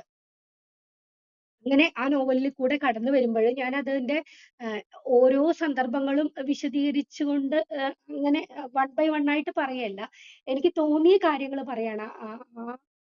തന്റെ അംഗീകാരത്തിന് വേണ്ടിയിട്ടുള്ള ആഗ്രഹങ്ങളാണ് സോഫിയയെ ഇത്തരത്തിലുള്ള ഒരു പ്രശ്നങ്ങളിലേക്ക് നയിച്ചിട്ടുള്ളത്. അതോടൊപ്പം തന്നെ നമ്മൾ മനസ്സിലാക്കേണ്ട ഒരു കാര്യം, പ്രസവിക്കുക എന്ന് പറയുന്നത് ചിലപ്പോ കുട്ടികള് ഉണ്ടാവുക എന്ന് പറഞ്ഞാൽ 1 2 കുട്ടികളൊക്കെ 2 3 കുട്ടികളൊക്കെ വളരെ സന്തോഷത്തോടു കൂടി തന്റെ ജീവിതത്തിന്റെ ആ ഒരു ആഹ്ലാദത്തിന്റെ ബാക്കിപത്രമായിട്ടൊക്കെ കാണാൻ ആളുകൾക്ക് സാധിക്കുമെങ്കിൽ കൂടി അടിക്കടി ഉള്ള ഇത്തരത്തിൽ ഒരു ഗർഭധാരണവും അതുപോലെ തന്നെ ഗർഭധാരണത്തെക്കാളൊക്കെ അപ്പുറത്ത് വളരെ സുന്ദരമായിട്ട് മനോഹരമായിട്ട് തങ്ങൾ ആസ്വദിച്ചു കൊണ്ടിരുന്ന ലൈംഗികതയിൽ നിന്ന്, രതിയിൽ നിന്ന് പുറത്താക്കപ്പെടുമ്പോഴുള്ള ഒരു വേദന. അത് രതിയിൽ നിന്ന് പുറത്താക്കുന്നതായിട്ടല്ല സോഫിയയ്ക്ക് ഫീൽ ചെയ്യുന്നത്. ടോൾസ്റ്റോയ് എന്ന് പറയുന്ന തന്റെ ജീവന്റെ പാതയിൽ നിന്ന് മാറ്റി നിർത്തപ്പെടുമ്പോഴുള്ള ഒരു വേദന ആണ് അവർക്ക് ഒരു പരിധിവരെ ഈ പ്രസവങ്ങളോടുള്ള ഒരു പ്രശ്നം ആദ്യമായിട്ടുണ്ടാകുന്നത്. പക്ഷെ അതോടൊപ്പം തന്നെ ഒരു സ്ത്രീയുടെ ആരോഗ്യം വളരെ വളരെ പ്രതികൂലമായിട്ട് ബാധിക്കുകയാണ് തുടർച്ചയായിട്ടുള്ള പ്രസവങ്ങൾ എന്നുള്ളത് ടോൾസ്റ്റോയ് മനസ്സിലാക്കുന്നില്ല. ആഹ് ടോൾസ്റ്റോയ് എപ്പോഴും എന്താ പറയാ ചില കാര്യങ്ങളില് അല്ലെങ്കിൽ സോഷ്യലിസ്റ്റ് ആയിട്ടും ഉള്ള രീതിയിൽ ഇടപെടുമ്പോഴും അല്ലെങ്കിൽ പള്ളികൾക്ക് എതിരായിട്ട് സംസാരിച്ചുകൊണ്ടിരുന്ന ഒരാള് പിന്നെ വീണ്ടും ആത്മീയതയിലേക്ക് തിരികെയും വൈകാരികമായിട്ടുള്ള കാര്യങ്ങളെ അല്ലെങ്കിൽ ലൗകികമായിട്ടുള്ള കാര്യങ്ങളെ തള്ളിപ്പറയുകയൊക്കെ ചെയ്യുന്നുണ്ടെങ്കിലും പക്ഷെ വീണ്ടും പ്രവൃത്തി കൊണ്ട് ടോൾസ്റ്റോയ് വീണ്ടും എന്തിലേക്കാണ് വരുന്നത്? ലൗകികതയിലേക്ക് തന്നെയാണ് ചില സമയങ്ങളിലെങ്കിലും വരുന്നത്. പക്ഷേ അത്തരം കാര്യങ്ങളിൽ വരുമ്പോഴും ടോൾസ്റ്റോയ് ഏഹ് ആ ഒരു സമയത്ത് ഏഹ് സോഫിയയെ കാണുന്നത് ഒരു ഒരു എന്താ പറയാ ഒരു ഭോഗവസ്തുവായിട്ടാണ് തന്നെ കാണുന്നത് എന്നുള്ള ഒരു ചിന്ത സോഫിയയെ ഒരിക്കലും ആഹ് അംഗീകരിക്കാൻ പറ്റാത്ത ഒരവസ്ഥയിലേക്ക് മാറ്റുന്നുണ്ട്. ഒരു സ്ത്രീയെ സംബന്ധിച്ചിടത്തോളം അത്തരത്തിൽ അംഗീകരിക്കാൻ പറ്റാത്ത പല കാര്യങ്ങളും കടന്നു വരുമ്പോൾ അവളുടെ മാനസികമായിട്ട് അവളെ തകർക്കുമെന്നുള്ളതിൽ യാതൊരു തരത്തിലുള്ള സംശയവുമില്ല. അത് ഒരുപക്ഷേ അത്തരം ഒരുപാട് സന്ദർഭങ്ങളിലൂടെ കടന്നു വന്ന സോഫിയ എങ്ങനെയാണ് ഇങ്ങനെ നിലനിന്നത് എന്ന് ആലോചിക്കുമ്പോൾ എനിക്ക് സത്യത്തില് വളരെ അതിശയം തോന്നുന്നുണ്ട്. അപ്പോ അത് സോഫിയയുടെ വലിയ ഒരു കരുത്തിനെയാണ് നമുക്ക് കാണിച്ചു തരുന്നത്. തന്റെ 80-ാം വയസ്സിലും ഒരു പൊരുതി നിൽക്കുകയായിരുന്നു. അതോടൊപ്പം തന്നെ സോഫിയയ്ക്കും ടോൾസ്റ്റോയ്ക്കും തമ്മിലുള്ള ഒരു ബന്ധം അതിന്റെ സ്നേഹത്തിന്റെ ഒരു കരുത്തുറ്റ ഒരു കണ്ണി കിടപ്പുണ്ട്. പരസ്പരം പല കാര്യങ്ങളിലും അംഗീകരിക്കാൻ പറ്റുന്നില്ലെങ്കിൽ പോലും ആ പ്രണയത്തിന്റെ ചങ്ങല പൊട്ടിച്ചെറിയാനായിട്ട് രണ്ടു പേർക്കും സാധിക്കുന്നില്ല. പലപ്പോഴും ടോൾസ്റ്റോയാണ് ആഹ് എന്താ പറയാ ക്ഷമിച്ച് അല്ലെങ്കിൽ ടോൾസ്റ്റോയാണ് സോഫിയെ നഷ്ടപ്പെടാതിരിക്കാൻ വേണ്ടിയിട്ട് തിരിച്ചു വരുന്നത്. ടോൾസ്റ്റോയുടെ മാനസികമായിട്ടുള്ള സംഘർഷം നമുക്ക് മനസ്സിലാക്കാം. ഞാനും അത് ആലോചിച്ചു. അതായത് കഥയിലൂടെ കടന്നു വരുമ്പോൾ ഞാനും ആലോചിച്ചൊരു കാര്യം, ഈ സോഫിയ എന്തിനാണ് ഇത്തരത്തിൽ ടോൾസ്റ്റോയിയെ ഇങ്ങനെ ശല്യപ്പെടുത്തുന്നത്? അല്ലെങ്കിൽ ടോൾസ്റ്റോയിയെ അദ്ദേഹത്തിന്റെ ആ ചിന്തകളിലേക്ക് പതുക്കെ അങ്ങ് വിട്ടുകൂടെ എന്ന് വിചാരിച്ചു. ആഹ് പക്ഷേ അപ്പൊ തന്നെ ഞാൻ വിചാരിച്ചു ചിലപ്പോ ഞാനായിരുന്നു സോഫിയെങ്കിൽ അത്രയ്ക്കും തീവ്രമായി പ്രണയിക്കുന്ന ഒരാളെ വിട്ടുകൊടുക്കാനായിട്ട് ചിലപ്പോ എനിക്കും സാധിക്കുന്നുണ്ടാവില്ലായിരിക്കാം. സോഫി അത്രത്തോളം ടോൾസ്റ്റോയിയെ പ്രണയിച്ചിരുന്നു. അതുകൊണ്ടാണ് അദ്ദേഹത്തിനോട് ഇത്രയധികം പൊസസീവ് ആയിട്ടുള്ളത്. അതോടൊപ്പം തന്നെ സോഫിയ അനുഭവിക്കുന്ന വലിയ തീവ്രമായിട്ടുള്ള വിഷമ അവസ്ഥകളുണ്ട്. തന്റെ മക്കൾ, നൊന്ത് പ്രസവിച്ച മക്കള് മരിച്ചു പോവുക, അവരുടെ രോഗപീഠകള്, അവരുടെ ജീവിത നിലവാരം താഴുന്നത്, അവരിനി എങ്ങനെയാണാവോ ജീവിക്കാൻ പോകുക എന്നുള്ള ആശങ്ക, ഇതൊക്കെ കൊണ്ടാണ് വലിയ തരത്തിലെങ്കിലും തന്നെ മനസ്സിലാക്കാത്ത തന്റെ ഭർത്താവ്, അതും ഒരു ഏറ്റവും വലിയ പ്രശ്നമാണ്. ഇതെല്ലാം പറഞ്ഞാൽ മനസ്സിലാകുന്ന ഒരാളായിരുന്നെങ്കിൽ സോഫിയ ഒരിക്കലും ഇങ്ങനെ ആവില്ലേ. പക്ഷെ അത്തരത്തിലുള്ള ഒരു രീതിയിലേക്ക് പോകുമ്പോൾ ആഹ് സോഫിയ സോഫിയയും ടോൾസ്റ്റോയിയെയും നിലനിർത്തിയിരുന്ന ആ ഒരു പ്രണയത്തിന്റെ പരസ്പരമുള്ള ഇഷ്ടത്തിന്റെ ഗാഢമായിട്ടുള്ള ഒരു ചങ്ങലക്കെട്ട് അത് ഞാൻ കാണുന്നുണ്ട്. വിവാഹത്തിന്റെ ആദ്യകാലത്തില് പരിചാരകര് പറയുന്നുണ്ട്, അയാളെപ്പോലെ ഒരു സ്ത്രീലമ്പടൻ, അയാൾക്ക് അയാളുടെ കൃഷിക്കാരായിട്ടുള്ള തൊഴിലാളിയുടെ ഭാര്യയിൽ ഒരു മകനുണ്ട് എന്ന് പറയുന്നുണ്ട്. എങ്കിൽ പോലും അത്തരമൊരു ജീവിതകാലമൊക്കെ മാറ്റിവെച്ചുകൊണ്ടാണ് പിന്നീട് സോഫിയോടൊപ്പമുള്ള ജീവിതം ടോൾസ്റ്റോയി നയിക്കുന്നത് എന്ന് നമുക്കറിയാം. പക്ഷെ പലപ്പോഴും ചെകുർക്കോനോട് മാത്രമാണ് സോഫിയ തുറന്ന ഒരു യുദ്ധം പോലെ ചെയ്തിട്ടുള്ളത്. അതിനുള്ള കാരണം കൃത്യമായി നമുക്ക് മുൻപിലുണ്ടെങ്കിൽ പോലും. എങ്കിലും തന്റെ പലപ്പോഴും പിന്നെ എനിക്ക് തോന്നിയിട്ടുള്ള ഒരു കാര്യം, പലപ്പോഴും ടോൾസ്റ്റോയി ഓട് മറുപടി എന്നുള്ള രീതിയില് പല എഴുത്തുകൾ, പല പുസ്തകങ്ങൾ അല്ലെ നോവലുകൾ എഴുതിയിട്ടുണ്ടെങ്കിലും അതൊന്നും പ്രസിദ്ധീകരിക്കാനായിട്ട് ആഹ് സോഫിയയ്ക്ക് സാധിച്ചില്ല. അതില് കുട്ടികളുടെ എതിർപ്പുണ്ടായിരുന്നു. അല്ലെങ്കിൽ അതാരും കാണരുതെന്നുണ്ടായിരുന്നു. അല്ലെങ്കിൽ ഇത്തരം ഒരു പുസ്തകം വന്നു കഴിഞ്ഞാൽ അത് ടോൾസ്റ്റോയിയെ എങ്ങനെ ബാധിക്കും എന്നുള്ള തോന്നൽ കൊണ്ടൊക്കെ ആയിരിക്കാം. എന്തൊക്കെ തന്നെയായാലും അത്തരമൊരു ധൈര്യത്തിലേക്ക് എത്തിച്ചേരാൻ സോഫിയയ്ക്ക് പറ്റിയിട്ടില്ല. അതിന്റെ പ്രധാനപ്പെട്ട കാരണം സോഫിയ ടോൾസ്റ്റോയിയെ അഗാധമായി പ്രണയിക്കുന്നു എന്നുള്ളത് തന്നെയാണ്. ആ പ്രണയം പലപ്പോഴും പൊസസീവ്നെസ്സിനും അന്ധമായിട്ടുള്ള ഒരു കൂട്ടിപ്പിടിക്കലിനൊക്കെ കാരണമാകുന്നുണ്ട്. ടോൾസ്റ്റോയി ആണെങ്കിൽ തന്റെ കാലം ചെല്ലുംതോറും ആ ഒരു ലൗകികത വിട്ടിട്ട് ഒരു സോഷ്യലിസ്റ്റ് മെന്റാലിറ്റിയിലേക്കോ ജനങ്ങളുടെ ആ ഒരു എല്ലാ ജനങ്ങളും ഈക്വൽ ആയിട്ട് കാണുന്ന ഒരവസ്ഥയിലേക്കോ പോകുന്നുണ്ട്. അപ്പൊ പോലും ചെകുർക്കോവിന് ടോൾസ്റ്റോയിക്ക് മനസ്സിലാകുന്നില്ല. അവസാനം ആഹ് ടോൾസ്റ്റോയിയോട് ചെകുർകോവ് ഏർപ്പാട് ചെയ്തിട്ടുള്ള സോഫിയയുടെ സെക്രട്ടറി തന്നെയാണ് പറയുന്നത്. സോഫിയ മാഡം, നമുക്കെല്ലാവർക്കും ഒരേപോലുള്ള ഭക്ഷണമാണ് വിളമ്പുന്നത്. അപ്പോ ആരാണ് ശരിക്കുള്ള നന്മയുള്ള ആള് എന്ന് എടുത്തു ചോദിക്കുന്നുണ്ട്. പക്ഷെ എന്നിട്ട് പോലും പലപ്പോഴും ടോൾസ്റ്റോയി ഇത് കേൾക്കാൻ തയ്യാറാവുന്നില്ല. അത് എന്തുകൊണ്ടാണ് എന്നുള്ളതിന് എനിക്ക് എത്ര വായിച്ചിട്ടും എത്ര ചിന്തിച്ചിട്ടും ഉത്തരം കിട്ടുന്നില്ല. എന്തൊക്കെയായാലും ഇത്തരത്തിലുള്ള കുറേ പ്രശ്നങ്ങൾ എന്റെ ഉള്ളിലുണ്ടെങ്കിലും അവസാനത്തെ ഭാഗത്ത് എഴുത്തുകാരിയോട് ഏഹ് സോഫിയ നേരിട്ട് വന്നിട്ട് സംസാരിക്കുന്നത്. നേരിട്ട് വന്ന് കാൽപ്പനികമായിട്ടുള്ള രീതിയിലാണ് അവരോട് സംസാരിക്കുന്നത്. ആ സംസാരങ്ങളിൽ നിന്ന് എനിക്ക് ഈ പറഞ്ഞ കാര്യങ്ങൾക്കുള്ളതിന്റെ എല്ലാത്തിന്റെയും മറുപടി അവസാനത്തെ പാരഗ്രാഫില് കിട്ടുന്നുണ്ട്. അതായത് സോഫിയ എന്തുകൊണ്ടാണ് ടോൾസ്റ്റോയിയെ തന്റെ കൃതികൾ കൊണ്ടോ അല്ലെങ്കിൽ വളരെ പബ്ലിക്കായിട്ട് ചെയ്യാൻ തുടങ്ങുന്നുണ്ടെങ്കിൽ പോലും പക്ഷെ മുഴുവനായിട്ട് അത് ചെയ്യാൻ ആഗ്രഹിക്കുന്നില്ല. ചന്ദ്രമതി എന്ന എഴുത്തുകാരിയും ടോൾസ്റ്റോയുടെ പ്രഭാവത്തെ ഒരു പടി മുൻപിൽ നിർത്തിക്കൊണ്ട് തന്നെയാണ് ചെയ്യുന്നത്. ഒപ്പം തന്നെ തിരിച്ചറിയാതെ പോയ എഴുതപ്പെടാതെ പോയ സോഫിയ എന്ന സ്ത്രീയുടെ മാനസികവും ശാരീരികവും മായിട്ടുള്ള ത്യാഗവും കഴിവും ഏഹ് അവരുടെ മാനസിക വ്യാപാരങ്ങളും അവര് സഞ്ചരിച്ചു വന്ന വിഷമാവസ്ഥകളൊക്കെ ഏറ്റവും സഹാനുഭൂതിയോടെ ആരാധനയോടെ നോക്കിക്കാണുകയും അത് പ്രതിഫലിപ്പിക്കാനായിട്ട് ഈ നോവലിലുടനീളം ശ്രമിക്കുകയും ചെയ്തിട്ടുണ്ട് എന്നാണ് എനിക്ക് തോന്നിയിട്ടുള്ളത്. ഇത്രയൊക്കെയാണ് എനിക്ക് ഇത് പറഞ്ഞു വരാൻ എന്താ പറയാ ഈ നോവലുമായിട്ട് പറഞ്ഞു വരുമ്പോ തോന്നുന്നത്. ഒരു അടക്കും ചിട്ടയൊക്കെ നഷ്ടപ്പെട്ടിട്ടുണ്ടായിരിക്കും.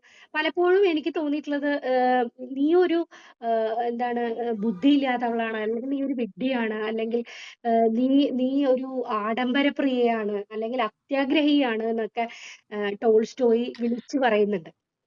അത് സോഫിയനെ എത്രമാത്രം വേദനിപ്പിച്ചിട്ടുണ്ടാകും എന്നുള്ളതിനെ കുറിച്ചിട്ട് ഞാൻ ആലോചിക്കുമ്പോ തന്നെ എനിക്ക് സത്യത്തില് വിഷമം തോന്നുന്നുണ്ട്. അപ്പൊ പിന്നെ എനിക്ക് തോന്നിയ ഒരു കഥ, പലപ്പോഴും ഇതൊരു ഒരു ചെറിയ വിമർശനം പോലെ തോന്നിയത്, ഇതൊരു വിവരണാത്മകമായിട്ടോ അല്ലെങ്കിൽ ഒരു സംഭാഷണ രീതിയിലോ തുടർന്നു പോകുന്നത് പോലെ തോന്നി. സോഫിയ തികച്ചും ഒരു കാൽപ്പനിക ത ഇഷ്ടപ്പെടുന്ന ഒരാളാണ് എന്ന് തോന്നിയിട്ടുണ്ട്. ടോൾസ്റ്റോയി വളരെ കാൽപ്പനികമായും വളരെ മനോഹരമായും തന്റെ എഴുത്തുകള് സജ്ജീകരിച്ചിരിക്കുന്നു എന്ന് പറയുമ്പോഴും, സോഫിയ അങ്ങനെയാണ് എന്ന് ചില വരികളിൽ ഒഴികെ പറഞ്ഞു വെച്ചിട്ടില്ല. ഞാൻ മഴമേഘങ്ങൾക്കിടയിലൂടെ ഒരു മഴയായി പോയി, അങ്ങനെ ചില സ്ഥലങ്ങളിൽ മാത്രമാണ് വാചകങ്ങളുടെ ഒരു മനോഹാരിത നമുക്ക് മനസ്സിലാവുന്നത്. എന്തുകൊണ്ടാണ് അത്തരത്തിലൊരു എഴുത്ത് ഈ ഇതിലുടനീളം വന്നത് എന്ന് എനിക്ക് മനസ്സിലായിട്ടില്ല. പക്ഷെ എങ്കിലും ഈ നോവല് എന്നെ വളരെയധികം സങ്കടപ്പെടുത്തി, വിഷമിപ്പിച്ചു.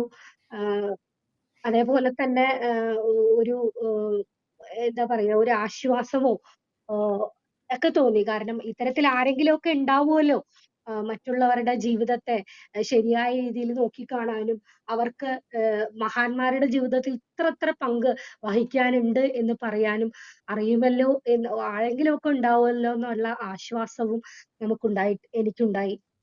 നേരത്തെ ദസ്തോവ്സ്കിയുടെ കഥ നമുക്ക് പരിചയപ്പെടുത്തിയ പോലെ ചില പുസ്തകങ്ങൾ മാത്രമേ നമുക്ക് മുൻപിലുള്ളൂ. ഇത് അതേപോലെ ടോൾസ്റ്റോയിയെയും സോഫിയയെയും നമുക്ക് പരിചയപ്പെടുത്തി. സോഫിയയിലൂടെ ഈ ലോകത്തുള്ള, ഈ ഭൂമിയിലുള്ള ഭൂരിഭാഗം സ്ത്രീകളെ കുറിച്ചും ചന്ദ്രമതി ടീച്ചർ പറഞ്ഞു വെച്ചു എന്നാണ് ഞാൻ കരുതുന്നത്. വളരെ നന്ദി ടീച്ചർ, ഇത്തരത്തിലുള്ള ഒരു എഴുത്ത് ഞങ്ങൾക്ക് വായനയ്ക്കായി തന്നതിൽ വളരെ സന്തോഷം. അപ്പം ശാലിനി ഗംഭീരമായിട്ടുണ്ട്. ഒരു നോവൽ, ഈ നോവൽ വളരെ മനസ്സിലെത്തി. ആദ്യം മുതൽ അവസാനം വരെ എല്ലാ പേജും വായിക്കുക മാത്രമല്ല, അത് ഹൃദയം കൊണ്ട് വായിച്ചു എന്നാണ് എനിക്ക് തോന്നിയിട്ടുള്ളത് ശാലിനി പറയുന്നത് കേട്ടപ്പോൾ. അപ്പോൾ വായനക്കാരുടെ അനുഭവങ്ങൾ, ഒരു നിരൂപകയുടെ വീക്ഷണങ്ങൾ, വിലയിരുത്തലുകളൊക്കെ നമ്മൾ കേട്ടു. നന്ദി. നമുക്കിനി ചന്ദ്രമതി ടീച്ചറിൻ്റെ കയ്യിലേക്ക് പോകാം. ഞാനൊരു കാര്യം ചോദിച്ചുകൊണ്ട് ആരംഭിക്കാൻ തോന്നുന്നു. ഒരു ജീവചരിത്ര കൃതി എഴുതുമ്പോൾ, ഇത് ജീവചരിത്രത്തെ ആസ്പദമാക്കിയുള്ള ഒരു ആണല്ലോ രചനയാണ്, നോവൽ രചനയാണല്ലോ. അപ്പോൾ അതിൻ്റെ പരിമിതികൾ എന്താണ്? ഈ നോവൽ രചനയിൽ എന്തൊക്കെ വെല്ലുവിളികളാണ് നേരിട്ടത് തിരിച്ചു?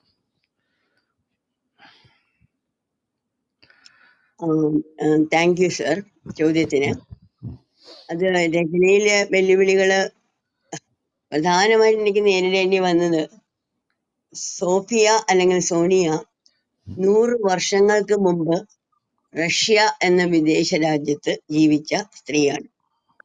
100 വർഷങ്ങൾക്ക് ശേഷം ഇന്ത്യയിൽ, കേരളത്തിൽ ജീവിക്കുന്ന ഞാൻ അവരെ കുറിച്ച് എഴുതുക. അപ്പൊ ഈ സമയത്തിന്റെ ഗ്യാപ്പ്, സംസ്കാരങ്ങളുടെ വ്യത്യാസം, ഇതൊക്കെ തന്നെയായിരുന്നു അത് മനസ്സിലാക്കാൻ വളരെ എന്താ പറയാ, ഒരു വെല്ലുവിളിയായിട്ട് തോന്നിയത്. ഞാൻ ആക്ച്വലി ഇത് 2 വർഷത്തെ പ്രയത്ന ഫലമായിട്ടാണ് ഈ നോവൽ എഴുതിയത്. 2 ഡ്രാഫ്റ്റേ എഴുതിയിട്ടുള്ളൂ.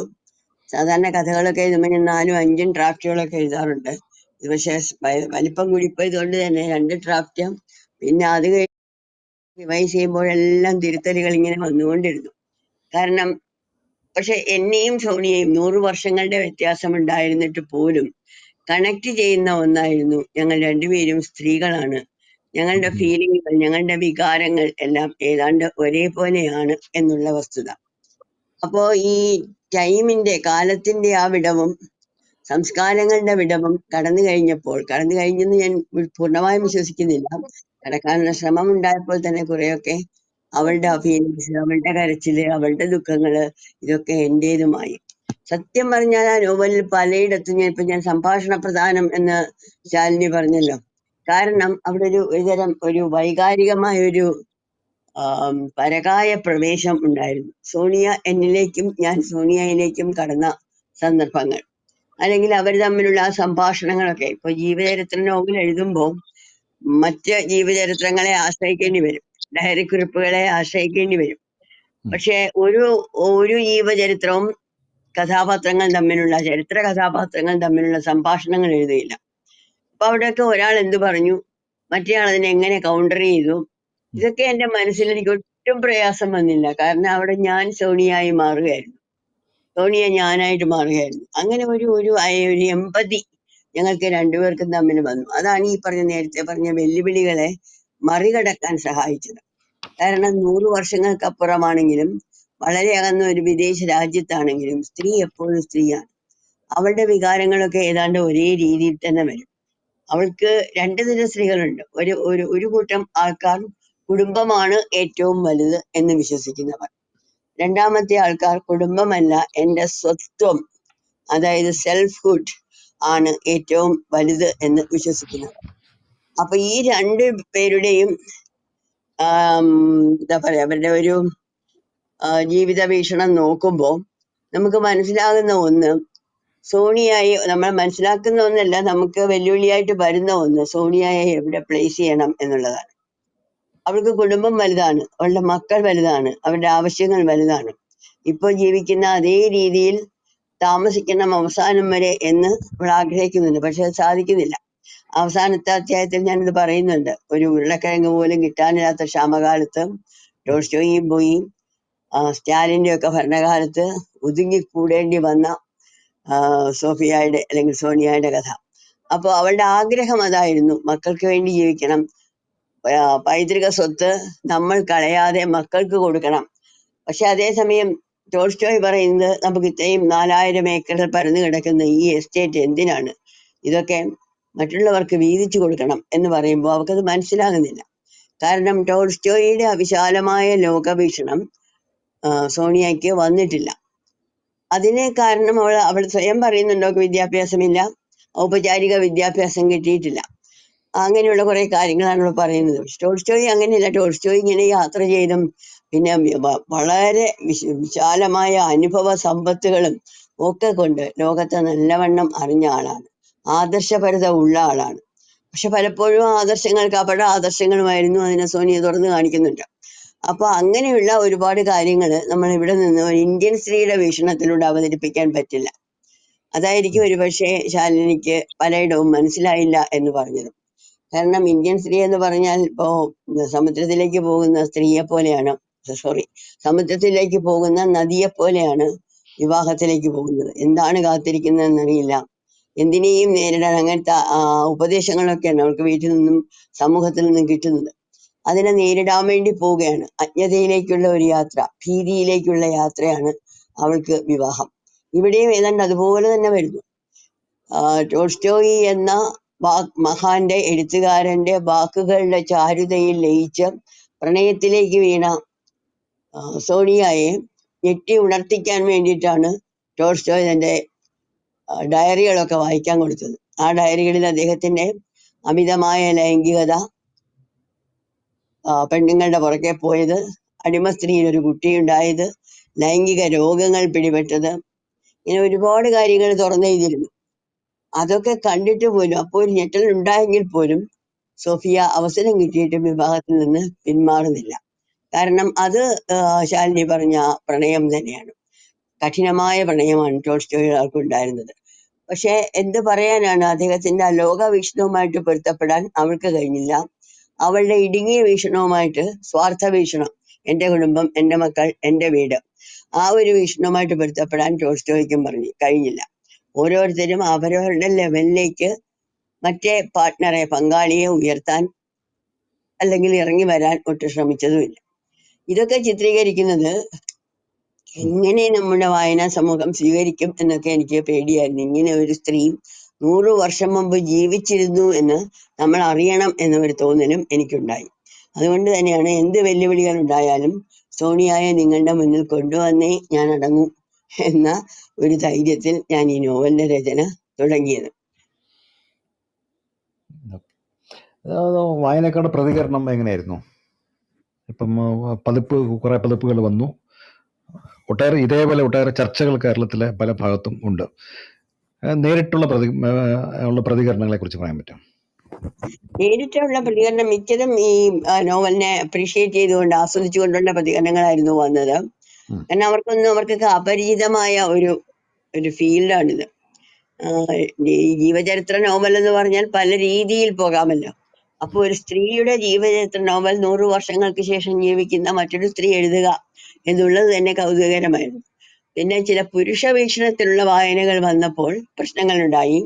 അതും ഞാൻ നേരിടുകയായിരുന്നു. അവര് പറഞ്ഞത് ടോൾസ്റ്റോയി എന്ന ഒരു മഹാൻ അദ്ദേഹത്തെ ഒരു വീട്ടുകാരനവരാക്കി വരാന്തയിലെ ചാരുകസേരയിലിരുത്താൻ സോണിയ ശ്രമിക്കുന്നത് അപഹാസ്യമാണ് എന്ന്.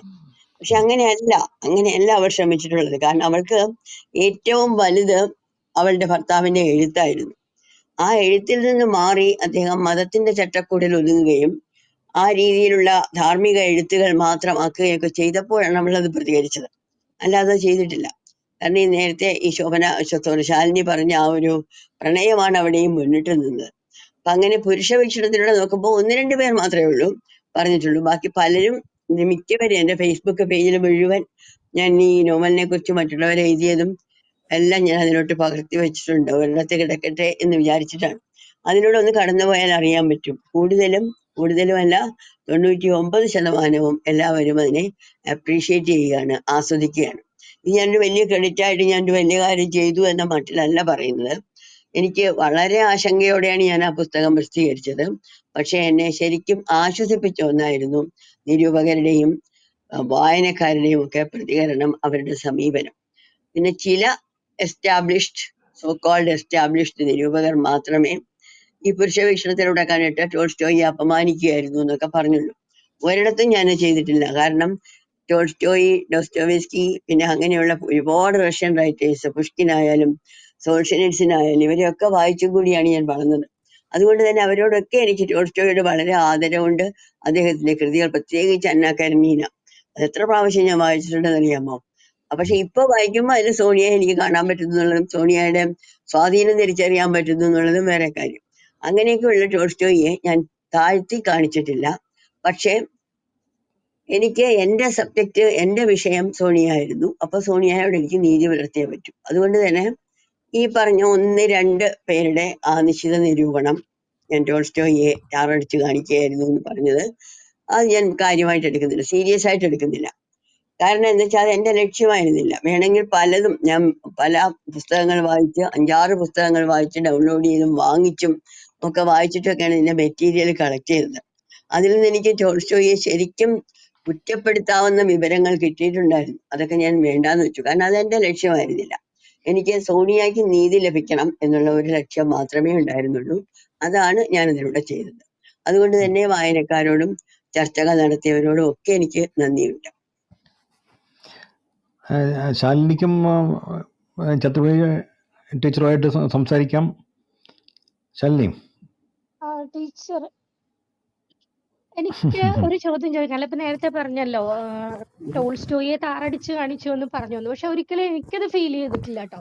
എനിക്ക് നേരെ ഓപ്പോസിറ്റ് ആയിട്ടാണ് തോന്നിയത്. അതായത് ടോൾസ്റ്റോയെ ഒരിക്കലും ഒന്ന് ചെറുതാക്കാനായിട്ട് ടീച്ചറിന് കഴിഞ്ഞിട്ടില്ല. ടീച്ചർ അത് ചെയ്തിട്ടേ ഇല്ല. പകരം സോഫിയ ഇപ്പൊ ടീച്ചർ നേരത്തെ പറഞ്ഞതുപോലെ സ്വന്തം വീട്, കുട്ടികൾ, നമ്മുടെ ഏതൊരു പാരമ്പര്യ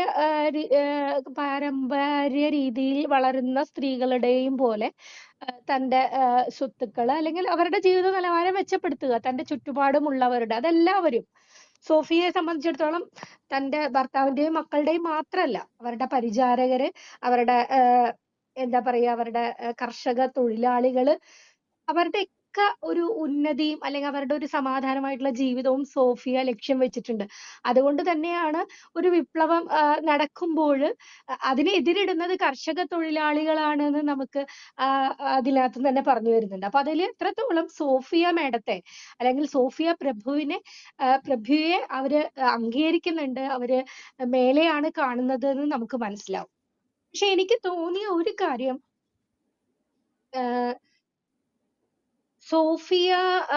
സോഫിയയുടെ പ്രശ്നങ്ങള് പൊതുവിൽ ഈ എന്താ പറയാ, നമ്മള് ഗർഭകാലത്തിന് മുൻപുണ്ടാവുന്നതോ അല്ലെങ്കിൽ പ്രസവത്തിന് ശേഷം ഉണ്ടാകുന്നതോ ആയിട്ടുള്ള പലതരത്തിലുള്ള ഒരു മാനസികമായിട്ടുള്ള പ്രശ്നങ്ങളില് സ്ത്രീകള് വന്നുപെടാറുണ്ട്.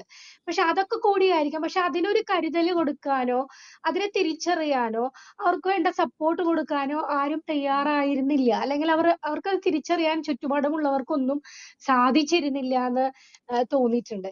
ഒരുപക്ഷെ അത്തരത്തിലുള്ള ഒരു തിരിച്ചറിവുകൾ ടോൾസ്റ്റോയുടെ ഭാഗത്തു നിന്നോ അല്ലെങ്കിൽ വേറെ ആരുടെയെങ്കിലും ഭാഗത്തു നിന്നോ ഉണ്ടായിട്ടുണ്ടെങ്കിൽ, ടോൾസ്റ്റോയുടെ ഒരു കസിൻ ഒഴിച്ച് അവളെ കംഫർട്ടബിൾ ആക്കാനായിട്ട് ആരും തന്നെ അത്രയധികം അങ്ങോട്ട് ശ്രമിച്ചിട്ടില്ല. ടോൾസ്റ്റോയെ ആരെങ്കിലും കംഫർട്ടബിൾ ആക്കിക്കോട്ടെ എന്നുള്ള മനോഭാവമായിരുന്നു. അതായത് അതിനുവേണ്ടി ബുദ്ധിമുട്ടാൻ അദ്ദേഹം തയ്യാറല്ല. പക്ഷെ ആരെങ്കിലുമൊക്കെ ശ്രമിച്ച് അങ്ങനെ ചെയ്തിട്ടുണ്ടെങ്കിൽ കുഴപ്പമില്ല, ഞാൻ ഹാപ്പിയാണ് എന്നുള്ളൊരു സാധാരണ ഏതൊരു ഭൂരിഭാഗം പുരുഷന്മാരുടെയും ഒരു മെന്റാലിറ്റി തന്നെയാണ് ടോൾസ്റ്റോയി നടന്നിട്ടുള്ളത്. പക്ഷെ അങ്ങനെ ഉണ്ടായിരുന്നെങ്കിൽ, അതായത് ഇതൊക്കെ ഇങ്ങനെയുള്ള ചില പ്രശ്നങ്ങൾ കൊണ്ടാണ് ഈ സോഫിയ ഇങ്ങനെ പെരുമാറുന്നത്, അല്ലെങ്കിൽ സോഫിയയുടെ മാനസികമായിട്ടുള്ള പ്രശ്നങ്ങളിലേക്ക് വരുന്നത് എന്ന് തിരിച്ചറിഞ്ഞിരുന്നെങ്കിൽ, ഒരു കരുതൽ കൊടുത്തിരുന്നെങ്കിൽ, സത്യം പറഞ്ഞാല് വളരെ മനോഹരമായിട്ടുള്ള, ഇതിലും ഒരുപാട് സുന്ദരമായിട്ടുള്ള പല കാര്യങ്ങളും അവരുടെ ജീവിതത്തിൽ സംഭവിച്ചിരുന്നേനെ എന്നാണ് ഞാൻ ആലോചിക്കുന്നത്. അതായത് വിപ്ലവകരമായിട്ടുള്ള അല്ലെങ്കിൽ ഒരു സോഷ്യലിസ്റ്റ് ചിന്താഗതിയിലേക്ക് പോകുന്നതിനോടൊപ്പം തന്നെ തന്റെ വളരെ കാൽപ്പനികമായിട്ടുള്ള വളരെ മനോഹരമായിട്ടുള്ള ഒരു എഴുത്തിലേക്ക്, ഭാവനാ ലോകത്തിലേക്കൊക്കെ ടോൾസ്റ്റോയി വീണ്ടും വീണ്ടും പോകുമായിരുന്നു എന്നും കൂടി എനിക്ക് തോന്നുന്നുണ്ട്. അത് ഞാൻ ചിന്തിച്ചു കൂട്ടുന്നതാണ് കേട്ടോ. അതായത് തന്റെ ജീവിതം ഇത്തരത്തിലൊരു സുന്ദരമായ ഒരു അവസ്ഥയിൽ കൂടെ കടന്നു പോവുകയാണെങ്കിൽ ഇങ്ങനെയൊക്കെ സംഭവിക്കുന്നതാണ്. എന്താ പറയാ, എന്റെ ഒരു അങ്ങനെ ചിന്തിക്കാനാണ് എനിക്കിഷ്ടം. അത് എന്റെ ഒരു ഇഷ്ടം അങ്ങനെയാണ്. ഈ പറഞ്ഞ പോലെ സോഫിയെ പോലെ തന്നെ ഭയങ്കര സെൻസിറ്റീവും ഭയങ്കര വികാരങ്ങളെ പെട്ടെന്നൊന്നും അടക്കി വെക്കാൻ പറ്റാത്ത ഒരാളാണ് ഞാന്. അപ്പൊ പലപ്പോഴും എനിക്കും ഇതൊക്കെ തന്നെ തോന്നിയിട്ടുള്ളതാണ്. ഞാൻ സത്യത്തില് ടോൾസ്റ്റോയിനെ ഒരിക്കലും ഒരു പുറകോട്ട് വലിക്കുന്ന രീതി ചന്ദ്രമതി ടീച്ചറിന്റെ എഴുത്തിൽ കണ്ടില്ല. എന്നാൽ സോഫിയെ പ്രാധാന്യം കുറച്ച് കാണാൻ ടീച്ചർ ഒട്ട് ശ്രമിച്ചിട്ടുമില്ല. ടീച്ചർ അതിനു വേണ്ടി ആത്മാർത്ഥമായിട്ട് ശ്രമിച്ചിട്ടുണ്ടോ എന്നാണ് എനിക്ക് തോന്നിയത്. പക്ഷെ ഒരു സംശയം, എന്തുകൊണ്ട് ഇത്രയും ബുദ്ധിമാനും ഇത്രയും മിടുക്കനുമായിട്ടുള്ള ഒരു സാഹിത്യകാരൻ അല്ലെങ്കിൽ ഒരു ബുദ്ധിജീവിക്ക് എന്തുകൊണ്ട് ചെദ്കോനെ മനസ്സിലായില്ല? എപ്പോഴെങ്കിലുമൊക്കെ നമുക്ക് തിരിച്ചറിയാൻ പറ്റുന്ന കാര്യമല്ലേ ഒരു മനുഷ്യന് മനസ്സിലാക്കാൻ ഇത്രത്ര പ്രശ്നങ്ങളോ അല്ലെങ്കിൽ ബുദ്ധിമുട്ടുകളോ ഉണ്ടോ? അതാണ് എനിക്ക് തോന്നിയ ഒരു സംശയം. അല്ല, അത് ടോൾസ്റ്റോയ്ക്ക് ടോൾസ്റ്റോയി ആകാനേ പറ്റൂ, സോണിയയ്ക്ക് സോണിയ ആകാനേ പറ്റൂ. എപ്പോഴും ദാമ്പത്യം എന്ന് പറഞ്ഞാൽ രണ്ട് കൾച്ചറുകളിൽ നിന്നും വരുന്ന ആൾക്കാർ ഇടപഴകുന്നതാണ്. ചിലപ്പോ അവിടെ തന്നെ അവർക്ക് അടിപതറിപ്പോകാം. ഇപ്പോ ടോൾസ്റ്റോയി എന്ന് പറഞ്ഞാൽ 4000, അതിൽ കുറേ സ്ഥലം ചൂത് കളിച്ച് കടം വീട്ടാൻ വേണ്ടി വിറ്റ് കളഞ്ഞു. അല്ലെങ്കിൽ അതിൽ കൂടുതൽ ഏക്കറുകൾ ഉണ്ടാകുമായിരുന്നു. അത്രയും വലിയൊരു എസ്റ്റേറ്റിന്റെ ഉടമയും മറ്റേ തൊഴിലാളികളോടൊപ്പം ഇറങ്ങി അവരോടൊപ്പം ജോലി ചെയ്യുന്ന ആദർശവാനായ മനുഷ്യനുമൊക്കെ ആയിരുന്നു. പക്ഷേ അദ്ദേഹത്തിന് ലോകത്തുള്ള എല്ലാവരെയും മനസ്സിലാകും, എല്ലാവരുടെ ദുഃഖങ്ങളും മനസ്സിലാകും, എല്ലാവരുടെ കണ്ണീരൊപ്പാനും ആ കൈ ഉയരും. പക്ഷെ സ്വന്തം ഭാര്യയുടെ കണ്ണീര് മാത്രം അദ്ദേഹം മനസ്സിലാക്കിയില്ല. ഇത് ടോൾസ്റ്റോയി മാത്രമല്ല, ലോകം വന്ദിക്കുന്ന പലരും അങ്ങനെ തന്നെയായിരുന്നു. ഉദാഹരണം നമ്മുടെ മഹാത്മാഗാന്ധി. അദ്ദേഹത്തിന്റെ കുടുംബജീവിതം എങ്ങനെയായിരുന്നു? പണ്ട് സ്കൂളിൽ പഠിക്കുമ്പോൾ പഞ്ചമന്റെ കക്കൂസ് കഴുകാൻ വേണ്ടി അദ്ദേഹം കസ്തൂർബായെ നിർബന്ധിക്കുന്നതും അവരതിന് വിസമ്മതിക്കുന്നതും, അപ്പോൾ അദ്ദേഹം അവരെ ഗേറ്റിന് പുറത്താക്കി കതകടയ്ക്കുന്നതും, അവർ പശ്ചാത്താപ വിവശയായിട്ട് മാപ്പ് പറഞ്ഞ് തിരിച്ചകത്ത് കയറി കക്കൂസ് കഴുകുന്നതുമായിരുന്നു. അത് വളരെ ആദർശ സ്ത്രീയുടെ ഒരു ഭാവമായിട്ട് ടീച്ചർ പഠിപ്പിക്കുമ്പോൾ എൻ്റെ മനസ്സിലൊരു ചോദ്യം ഉദിച്ചിരുന്നു. അവരെ നിർബന്ധിച്ച് ഇഷ്ടമില്ലാത്തത് ചെയ്യിക്കുന്നതിന് പകരം മഹാനായ ഗാന്ധിജിക്ക് തനിയെ അതിന് കഴിയക്കൂടായിരുന്നോ എന്ന്. പക്ഷെ അത് ചോദിച്ചില്ല, എടുത്തു ചോദിക്കാനുള്ള, വെർബലായിട്ട് ചോദിക്കാനുള്ള ധൈര്യമൊന്നും ഉണ്ടായിരുന്നില്ല. പക്ഷെ ഇങ്ങനത്തെ കുറെ, അദ്ദേഹം രാഷ്ട്രപിതാവായിരുന്നു. പക്ഷെ സ്വന്തം മക്കൾക്ക് ഒരു നല്ല പിതാവായിരുന്നോ എന്ന കാര്യം നമുക്ക് സംശയമാണ്. കാരണം അങ്ങനെയാണ്, വലിയ ലോകവീക്ഷണങ്ങൾ ഉള്ളവർക്ക് തങ്ങളെ മാത്രം ആശ്രയിച്ച് കഴിയുന്ന ചില ചെറിയ ജീവികളുടെ ഫീലിങ്സ് മനസ്സിലായി എന്ന് വരില്ല. അതാണ് സിദ്ധാർത്ഥൻ കുടുംബം വിട്ടുപോയി മഹാബുദ്ധനായത്. യശോധരയുടെ ഫീലിംഗ് അദ്ദേഹം മനസ്സിലാക്കിയില്ല. അങ്ങനെ ഒരു വലിയ വലിയ ആൾക്കാരൊക്കെ നോക്കിയാൽ അത് കാണാം. ലോകവീക്ഷണങ്ങൾ വലുതാകും തോറും ഇത്തരം കാര്യങ്ങളിൽ അവർ അശ്രദ്ധ കാണിക്കുന്നു. They don't care. അങ്ങനത്തെ ഒരു ഇതാണ്, ഒരു ലോകനീതിയാണെന്ന് ചിലപ്പോൾ എനിക്ക് തോന്നാറുണ്ട്. പിന്നെ ഈ കഥയില് എന്താ പറയാ, ഈ ഒഴുകാതെ ഒരു പുഴയില് ഞാൻ അവതരിപ്പിച്ച സോണിയ, അവളുടെ അത് ഞാൻ അനുഭവിച്ചതാണല്ലോ ഇതൊക്കെ എന്നൊരു ദേശാവു ഫീലിംഗ് പല വായനക്കാരികൾക്കും ഉണ്ടായിട്ടുണ്ട്. അതാണ് 100 വർഷങ്ങൾക്ക് മുമ്പ് ജീവിച്ചവളായാലും അവളുടെ ജീവിതകഥ. അവര് പലരും പറയുന്നത്, സ്വകാര്യമായിട്ട് എന്നോട് സംസാരിക്കുമ്പോൾ ഇത് പറഞ്ഞ പലരും പറയുന്നത്, ഞങ്ങളുടെ ഭർത്താക്കന്മാർ വളരെ സ്നേഹമുള്ളവരാണ്, വളരെ കരുതലുള്ളവരാണ്, പക്ഷേ ഞങ്ങളെ മനസ്സിലാക്കുന്നില്ല. ഇത് പറയുമ്പോൾ ഇതൊരു കോൺട്രഡിക്ഷൻ ആണ്, ഇവർക്ക് എന്തിന്റെ കുഴപ്പമാണ് എന്നൊക്കെ മറ്റുള്ളവർക്ക് തോന്നുമെങ്കിലും എനിക്ക് ആ ഒരു വീക്ഷണം മനസ്സിലാകും. കാരണം നമ്മളെ ഒരാൾ മനസ്സിലാക്കുക എന്ന് പറഞ്ഞാൽ എല്ലാ കുറവുകളോടും കൂടി നമ്മളെ എടുക്കുക എന്നുള്ളതാണ്. അത് ചെയ്യുന്നില്ല. ഇപ്പൊ നമ്മുടെ ഒരു കവിതയുണ്ടല്ലോ, എനിക്കുണ്ടൊരു ലോകം, നിനക്കുണ്ടൊരു ലോകം, നമുക്കില്ലൊരു ലോകം. അത് ഔട്ട്ഡേറ്റഡ് ആണ്, കുഞ്ഞുണ്ണി മാഷ്ട കവിതയാണ്. ഇപ്പോഴത്തെ പെണ്ണുങ്ങളുടെ വീക്ഷണത്തിൽ എനിക്കുണ്ടൊരു ലോകം, നിനക്കുണ്ടൊരു ലോകം, നമുക്കുണ്ടൊരു ലോകം. കാരണം ഈ ലോകത്തിന്റെ പ്രസക്തി അവിടെ വലുതാണ്. ഓരോരുത്തർക്കും അവരവരുടെ പേഴ്സണൽ സ്പേസ് വേണം. മാരേജ് എന്ന് പറഞ്ഞാൽ, വിവാഹം എന്ന് പറഞ്ഞാൽ സ്ത്രീയെ സംബന്ധിച്ചിടത്തോളം സ്വന്തം സ്വത്വം മായ്ച്ചു കളയുന്നതാണ് അത് ലോകവീക്ഷണം. പക്ഷെ അത് സകല ചിന്താശക്തിയും ബുദ്ധിശക്തിയുമുള്ള സ്ത്രീക്ക് അത് സാധിക്കില്ല. അവൾക്ക് അവളുടേതായ ഒരു ലോകം വേണം. ഈ നോവലിലെ ഒരു ക്യാരക്ടർ പറയുന്നുണ്ട് സോണിയോട്, നമ്മുടെ വിശ്രമ സ്ഥലങ്ങൾ നമ്മൾ തന്നെ കണ്ടുപിടിക്കണം എന്ന്. അങ്ങനെ ഒരെണ്ണം ഇല്ലെങ്കിൽ പലപ്പോഴും മാനസികാവസ്ഥ തെറ്റും. മാനസികാവസ്ഥ താളം തെറ്റിയ സ്ത്രീകൾ ധാരാളം കുടുംബങ്ങളിലുണ്ട്, ഇന്ത്യൻ കുടുംബങ്ങളിൽ, കേരളത്തിലെ കുടുംബങ്ങളിൽ പ്രത്യേകിച്ചും. പക്ഷെ അവര് ഒന്നും പുറത്ത് പറയാറില്ല, അവസാനം എരിഞ്ഞടങ്ങുകയാണ്. അങ്ങനെ ഒരുപാട് പേരെ എനിക്കറിയാം കേട്ടോ, ഞാൻ ശരിക്കും എന്റെ അനുഭവത്തിൽ നിന്ന് തന്നെ പറയുകയാണ്. എന്നാലും അവർക്ക് അവരുടേതായ ഒരു ലോകം വിശ്രമിക്കാനുണ്ടെങ്കിൽ അവർക്ക് പലതും മറികടക്കാൻ പറ്റും. അതാണ് സോണിയയും ശ്രമിച്ചത്. സോണിയ എഴുതിയ 2 നോവലുകളും കവിതകളും ബാലകഥകളും, ആ എഴുത്ത്, അവളുടെ ചിത്രങ്ങൾ, ചിത്രകലയിൽ നിന്നു കല്യാണത്തോടെ, അവളുടെ സംഗീതം, ആ പിയാനോ വായന ടോൾസ്റ്റോയെ പ്രോത്സാഹിപ്പിച്ചില്ല.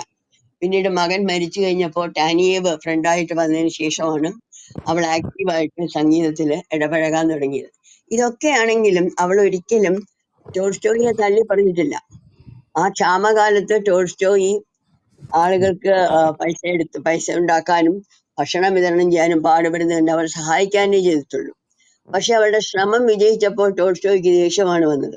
പണക്കാരുടെ ഛർദി ആണ് നീ എനിക്ക് തരുന്നത്, അതാണ് ഞാൻ വിതരണം ചെയ്യുന്നത്, എനിക്കതിന്റെ ആവശ്യമില്ല എന്ന് അദ്ദേഹം പറഞ്ഞത്.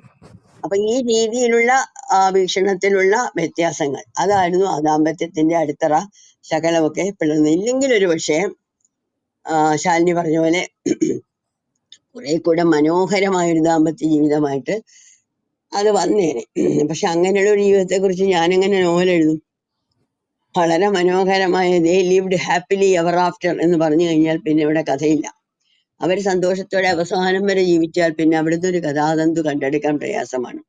നമ്മൾ ഓരോരുത്തരും വ്യക്തികളായിരിക്കുന്നെങ്കിൽ മാത്രമേ നമുക്ക് ജീവിതം മുന്നോട്ട് കൊണ്ടുപോകാൻ പറ്റൂ. അതാണ് ഇവിടെ ടോൾസ്റ്റോയും സോണിയയും ചെയ്തത്. അല്ലെങ്കിൽ കഥ അവിടെ തന്നെ തീരുമാനിച്ചു, ഒരു നല്ല ജീവിതത്തെ ലിവ്ഡ് ഹാപ്പിലി എവർ ആഫ്റ്റർ, എല്ലാ കാലവും ഒരു സന്തോഷത്തോടെ കഴിഞ്ഞു. ഇതൊരു ഒരു ഒരു ഒരു കപടമായ അവസാനമാണ്, എൻഡിങ് ആണ്. അതിന് നമ്മൾ വിശ്വസിക്കുന്നില്ല. അതൊക്കെ ഫെയറി ടീൽസ് ആണ്, കുട്ടികളെ പറ്റിക്കാൻ വേണ്ടി മുത്തശ്ശിമാര് പറയുന്നതാണ്. യഥാർത്ഥ ജീവിതം ഒരിക്കലും അങ്ങനെയല്ല. യഥാർത്ഥ ജീവിതമാണ് ടോൾസ്റ്റോയുടെയും സോണിയയുടെയും. അതാണ് ഞാനിവിടെ പകർത്താൻ ശ്രമിച്ചത്.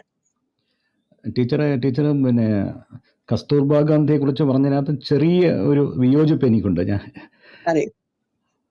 കാര്യം ഇത് പിന്നെ സത്യാഗ്രഹ ആശ്രമം ഗുജറാത്തിലെ, അവിടെ ഗുജറാത്തിലെ സത്യാഗ്രഹ ആശ്രമത്തിൽ, സബർമതി ആശ്രമത്തിൽ അന്തേവാസിയായി മുംബൈയിൽ നിന്നൊരു ദളിത് അധ്യാപകൻ അദ്ദേഹത്തിൻ്റെ പേര് ദൂതാഭായിയും ഭാര്യയും മകൾ ലക്ഷ്മിയും എത്തിയപ്പോഴാണ് കസ്തൂർബ ഉൾപ്പെടെയുള്ള അന്തേവാസികൾ, അവർ ദളിതരായതുകൊണ്ട് അവരോടൊരു അകൽച്ച പാലിച്ചു. അവരെ പുറത്താക്കണമെന്ന് പോലും ആവശ്യപ്പെട്ടു. അവരെ ഉപയോഗിച്ചു കഴിഞ്ഞാൽ ആശ്രമത്തിലെ കുടിവെള്ളം അശുദ്ധമാകും എന്നൊക്കെ വാദമുണ്ടായി. അപ്പോൾ ഒരു ശിക്ഷയായിട്ടാണ് ഗാന്ധിജി കസ്തൂർബ ഉൾപ്പെടെ ഇതിനെ എതിർത്ത ആൾക്കാരെ കൊണ്ട് ഈ ശുചിമുറി വൃത്തിയാക്കണം എന്ന് പറഞ്ഞു. ഗാന്ധിജി അത് എല്ലാ ആശ്രമങ്ങളിലും ഗാന്ധിജി നിത്യവും ചെയ്തുകൊണ്ടിരുന്നതാണ്. അല്ല, കസ്തൂർബയെ അത് ഏൽപ്പിച്ചിട്ട് ഗാന്ധിജി മാറുകയല്ല ചെയ്തത്.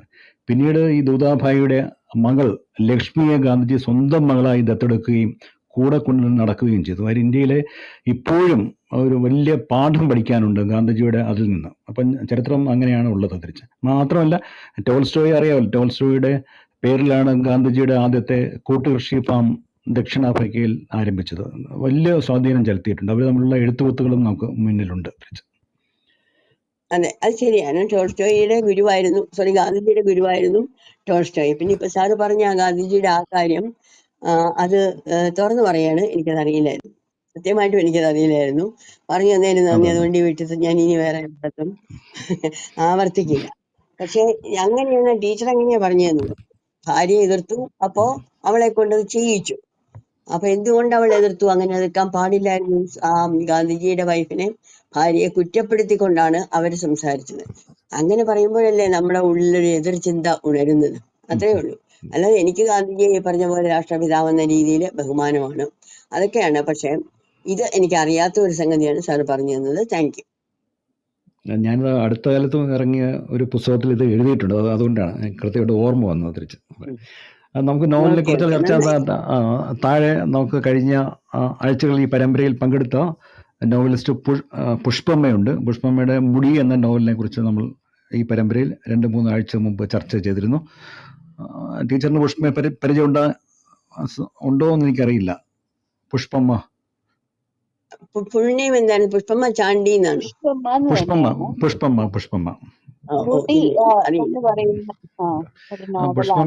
പുഷ്പമ്മയുടെ വിളിക്കാം, ഈ ഇതിലേക്ക് നമുക്ക് ക്ഷണിക്കാം. താഴെ ഉണ്ട്. ഓക്കെ. അപ്പൊ നോവൽ വായിച്ചിട്ടുള്ള ബാക്കി ആരെങ്കിലും ഉണ്ടെങ്കിൽ ദയവായി വന്ന് ചർച്ചയിൽ പങ്കെടുക്കണം എന്ന് അഭ്യർത്ഥിക്കുന്നു.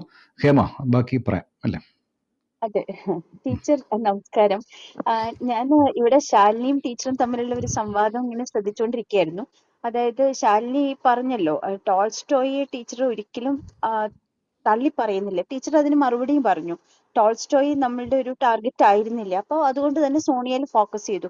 അപ്പൊ പക്ഷേ ഈ ആധുനിക ഒരു സ്ത്രീ വീക്ഷണ കോണിൽ നിന്ന് നോക്കുമ്പോൾ സോണിയ അനുഭവിച്ചത് വളരെ തീവ്രമായിട്ടുള്ള ബുദ്ധിമുട്ടുകൾ തന്നെയാണ്. ഒരു സ്ത്രീ എന്നുള്ള നിലയ്ക്ക് പ്രത്യേകിച്ച് ശാരീരികമായിട്ട് ഒരുപാട് പീഡനങ്ങൾ അനുഭവിച്ചുകൊണ്ടാണ് 10-14 പ്രസവങ്ങൾ, അതിൽ പല കുട്ടികളും മരിച്ചു പോകുന്നു.